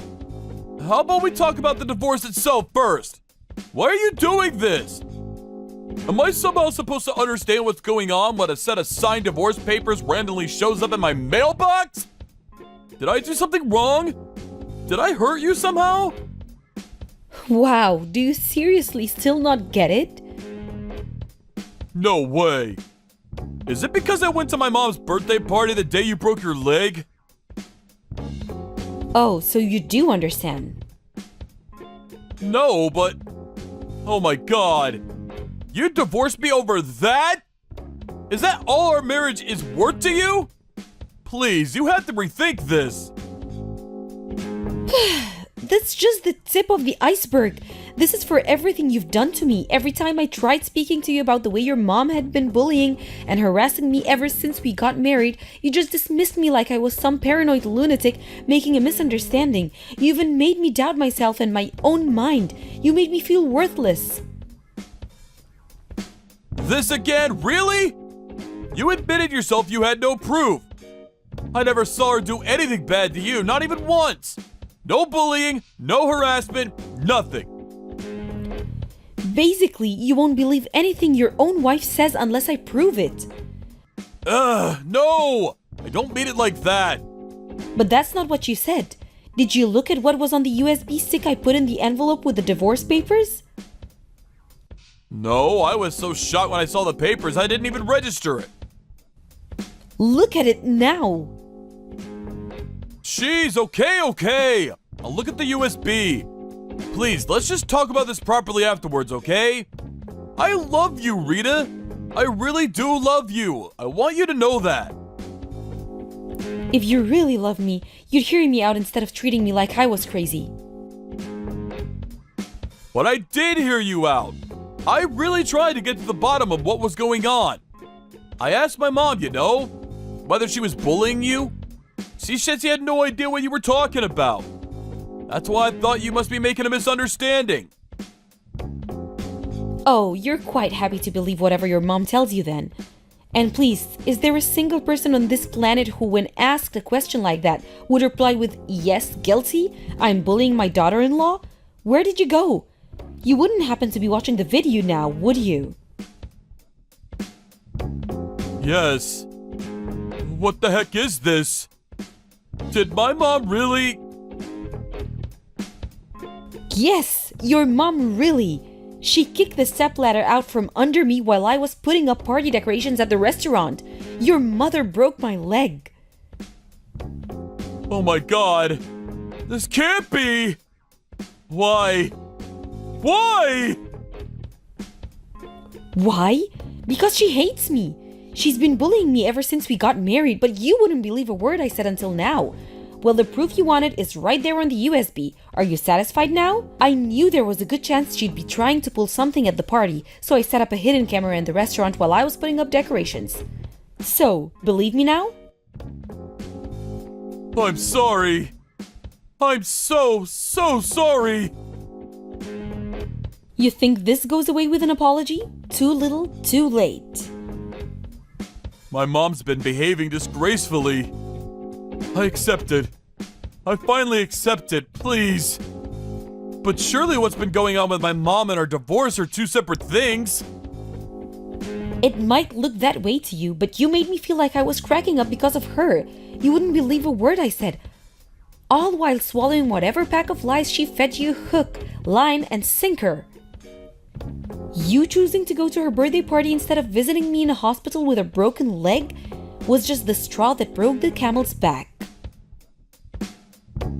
I can't even spend my life with someone like you.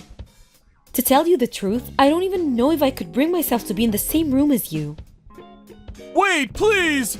Let's just talk this through! I didn't know, I swear! I didn't choose my mom over you! It's just that she had me fooled! But that's not true, is it? You just didn't want to accept the possibility that what I was saying could have been true, so you buried your head in the sand like a coward.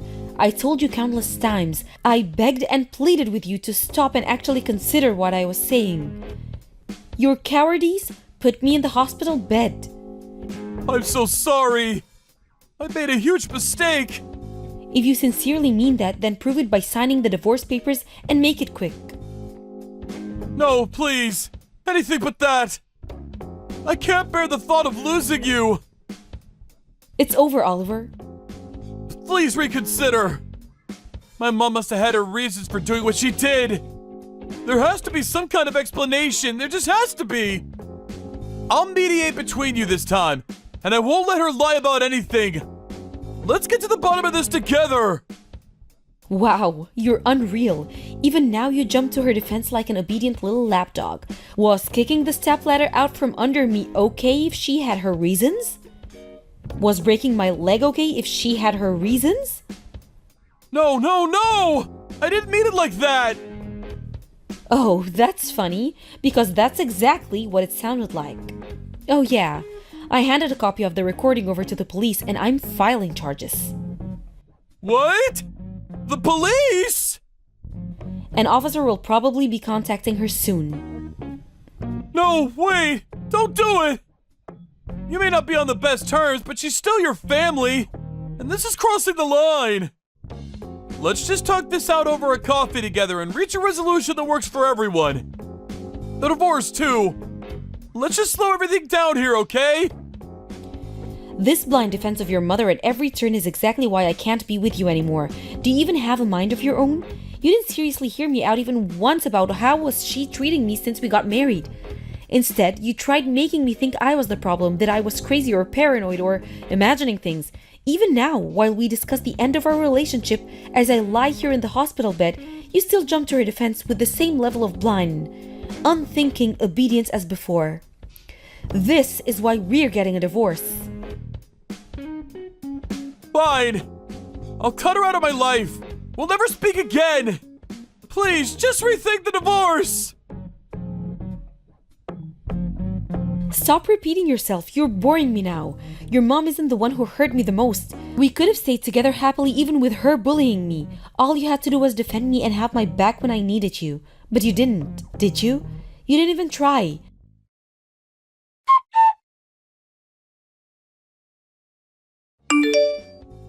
The divorce proceedings were finalized about 2 months later. Oliver continued to stubbornly insist he didn't want to divorce, but I said that if he'd agreed to go through with it, I was willing to settle with his mom over the stepladder incident out of court.